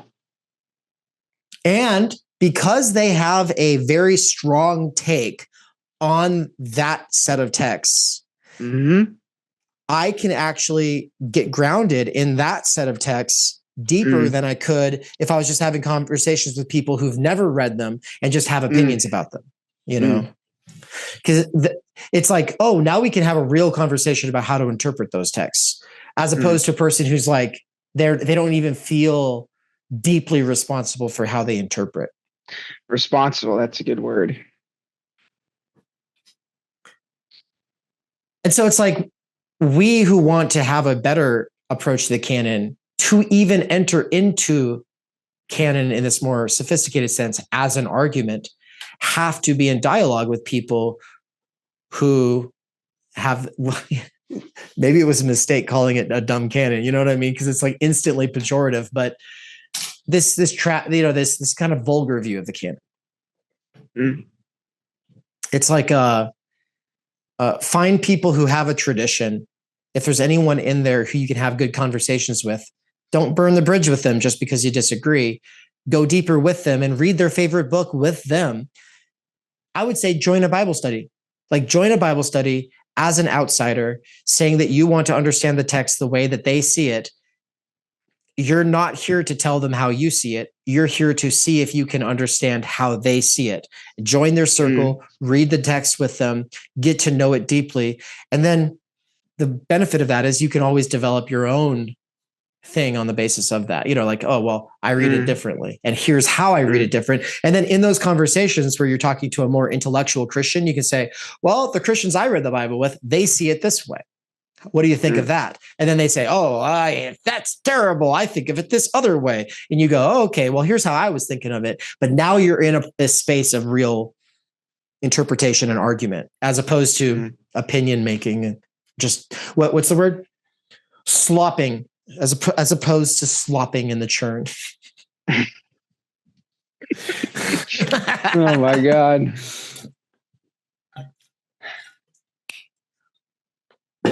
But how that relates to your talk that you gave at the Proto Agora event at the retreat, to me, is that to engage in that process I just described, using that example, would mean you enter that space with your convictions, but also humility. Meaning, I'm pretty sure their approach to scripture is wrong. I'm even pretty sure that this scripture is not the ultimate authority on who we are and how to be human. However, I'm also humble and I'm living in the question, and I'm pretty sure I can learn something from them anyway. Mm. So that's how I'm thinking about the conviction humility thing. Yeah, I think that's a good way to describe it. Yeah, and I bring up in my mind the concept of games, and like, because people get really into games. I play cards with my friends and people I work with, and they're just super into it. And I've been working with youths and getting them to fail at things just with a simple card game. They want to quit very often. Like, as soon as they get screwed over and they have to pick up a bunch of cards, they're like, nope, I'm done. I'm like, no. Come on. You said you would play, so let's continue the game. And, enough encouragement gets them to keep going. But, it's the way you go about it. And, this encouraging one to keep playing the game can be, I think it's I don't know, let's just say structure for, getting people to open up about their convictions and their canon. And like you said, I'm going into it with, maybe I'm wrong, and maybe there's some credit to what their canon is to them, but they may not feel the same way. And as soon as you try and, have their canon be contingent, they're like, no, I'm not playing this game. And because I know what you're going to do. But I don't know what kind of questions that brings up, because it's like, can everyone be contingent with their convictions? I don't know about that. Maybe it shouldn't be that way. And I'm not trying to say people should be a certain way. I'm just trying to describe. But, convictions sometimes aren't really describing. They can be interpreted as, it is this way, or it's got to be this way. But I don't know.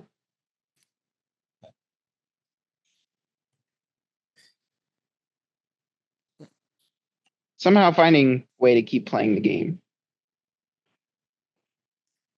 Yeah, there's a way of playing a game with other people where it's like we're all playing, but then things happen that make you go, oh, there's different rules in your head than in my head. And actually you're going to be really upset if we try to stick to my rules. Yeah. And also, oh wait, maybe we're actually you're playing soccer, I'm playing football. What are we supposed, we thought we were playing the same game. Now you're mad because I tackled you. This is a perfect example too, because football in the rest of the world literally means soccer. So it's like, it does lead to confusion. So I thought we were playing football. What language are you using? Yeah. And so same with theology. Oh, we're having a good conversation, but wait a minute. Oh, but you're like really angry now. Like now you never want to talk to me again because I was sacrilegious or blasphemous. What the hell? I thought we were having a good conversation here. I don't agree with you. Like, what? Can't we have a conversation anyway? Like, and so to me, it raises, like, with humility, first of all, there's the idea that one could be wrong. And when it comes to like good conversations with Orthodox people, part of what I think is like, well, I could be wrong about anything related to Orthodoxy, because Orthodoxy could be wrong about a lot of things, but it could also be right about something. And I don't know what that something is. And so I said that to somebody recently, and he said, well, why aren't you just Orthodox then? And I was like, because I think it's probably wrong about a lot of things. But what I'm saying is that it could also be right about some things, and I don't know. So like, to me, that's what humility means. The I don't know part, But with that said, it's like, I think a genuinely or a radically sort of agnostic philosophical mindset is to say it could all be correct. You know, if I'm having a conversation with an Orthodox Jew or an Orthodox Muslim or an Orthodox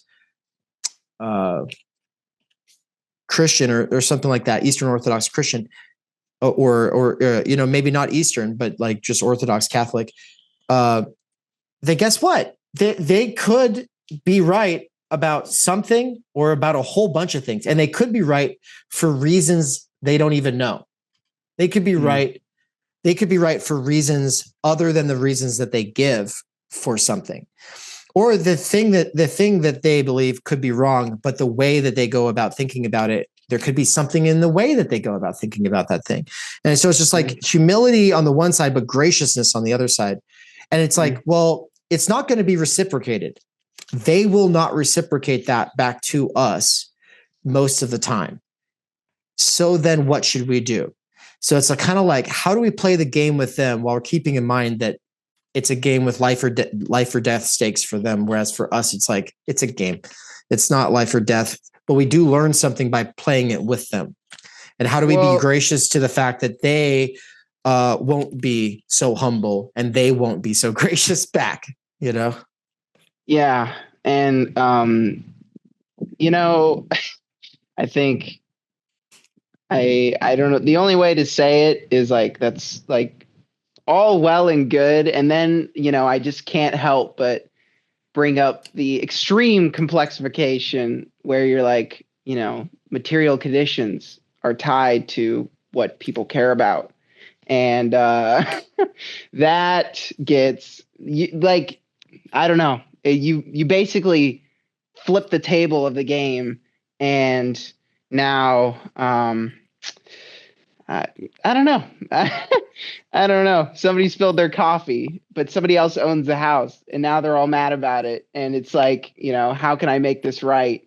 And now there's no game. It's just contention about some other shit. I don't know. Yeah. I can't help bringing that up. That's the fear is, yeah, we want to be welcomed by the other. We want to be able to learn from the other. We're not trying to blow up the spot and flip the coffee table. And we don't need everyone else to change and be like us because we're not evangelicals. We're not trying to recruit everyone to be like us. Like that was your big realization with your friend, you know, in your piece, you talk about how, you know, you're trying to play a certain game. She wasn't trying to play that. She wasn't trying to play that game. It's very different for her. She was looking for something else in that encounter.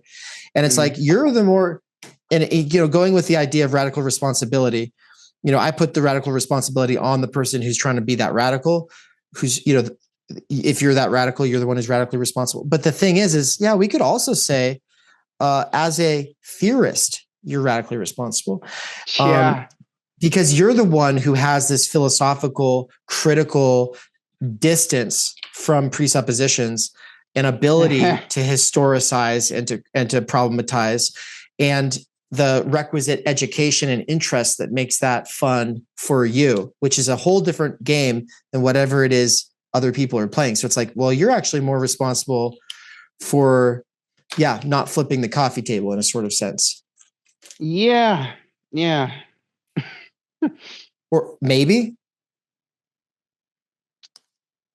Like maybe. Well, you know, I think as a theorist, perhaps I'm not the one like flipping the coffee table. It's just, you know, with some sort of just something I say or something that I reveal or, you know, the way I go about saying what's happening in the game. Or, you know, sometimes when I play card games, I get super arrogant and cocky and confident. And, you know, some people are like, I can't believe that, you know, they just get so serious about it. And then they're like, no, dude, I'm not. What? Like, this is bullshit because luck and blah, blah, blah, and blah, blah, blah. And then they flip the table in response to me having that sort of distance because I'm like, dude, it's just a game. And I like the fact that you're taking it so seriously. So I'm just going to keep poking. And, you know, in a sort of sense, that's not cool in a way. It depends.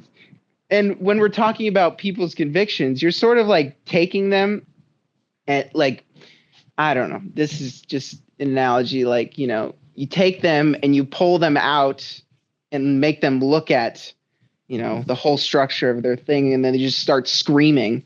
And then you put them back and they're like, I didn't like that. Don't ever do that ever again. And you're like, what? I'm just showing you this, and that. No. You're trying to change me, man. That's not cool. And then, you know, the relationship is ruined. Yeah, man. What? Oh, okay. All right. Well, we better close this out anyway. I don't know what's going on over there, but let's close this out anyway because I have I'll tell you all something. The super secret project for the new era, TM, it is coming along rapidly. I have this is a project that most people think would take 5 years. I'm getting it done within the space of 8 months. And I'm this month forcing myself up against an impossible deadline. And so I'm going to go focus on that. And the good news about that is that you'll all get to hear about it much, much sooner as a result.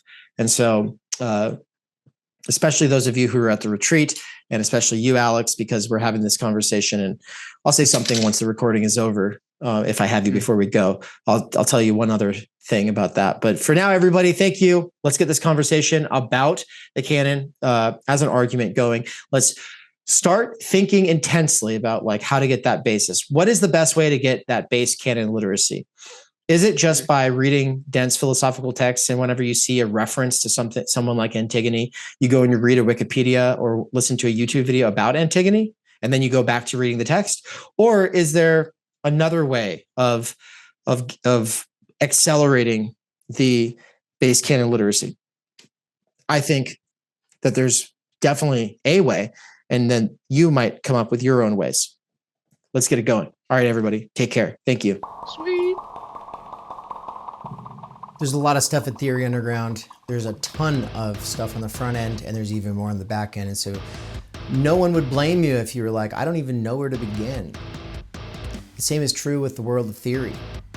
Where do you even begin in the world of theory? When I started this 3 years ago, Theory Underground was, and I think still remains, the only neither left nor right approach to theory that is critical of the presuppositional frameworks of both left and right, as well as everything else, down to the very medium itself, right? We have, at this point, developed a ton of on-ramps into the world of theory for people who are new to it. You might be a postgraduate, you might be a high school dropout, it doesn't matter. Workers with earbuds, renegade professors, it doesn't matter. This is a place where you are able to do stuff that you would not be able to anywhere else. But what, do you want to go back and binge 100 hours of private lectures? Maybe. But if you don't, and you want to actually do stuff with us, well then, I have exciting news. 2026 is around the corner, and we're kicking off a year of Theory 101. Lectures on Introduction to Karl Marx, Introduction to Martin Heidegger, Introduction to Emmanuel Levinas, Introduction to Bourdieu, Baudrillard, Lacan. There's so many of these thinkers that seem impenetrable, but they're not actually. That once you understand some of their basic concepts, you then are going to have a much easier time reading them on your own. But more importantly, it's situating them within the broader field that they are a part of, which is not just the world of theory, but is also the world of philosophy, which is itself a part of the world of the humanities, which is itself a part of the world of the liberal arts. To situate is one of the big projects of 2026. Would you like an introduction to the situation and to thinking about it through all of these amazing thinkers? Well, you might want to become a subscriber then. We're also going to have a whole bunch of guest lectures. There's some really cool ones in the works, great collaborations. I can't tell you too much about it just yet, but get involved. If you want to become a subscriber, there are 3 tiers of involvement that you can subscribe at.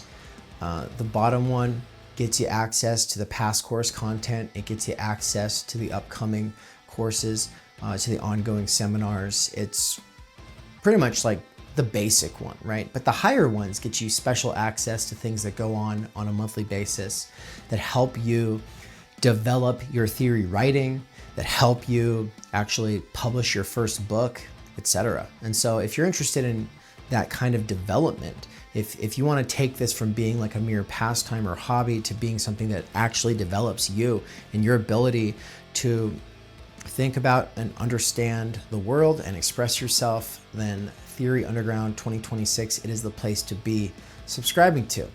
And I think you should do it. Like, this is not just an advertisement. This is like real life, guys. Like, this is what matters.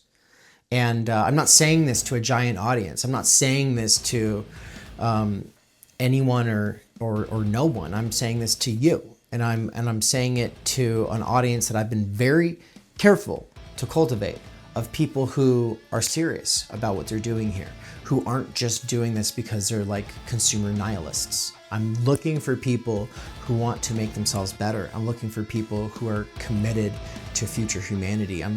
To an intergenerational base building kind of project. If that's you, if that speaks to you, get involved now, because it makes all the difference. I need you. I need people who are serious on board. And I'm looking forward to kicking off this 2026 cohort. I hope to see you there. And so get involved, and we'll do that.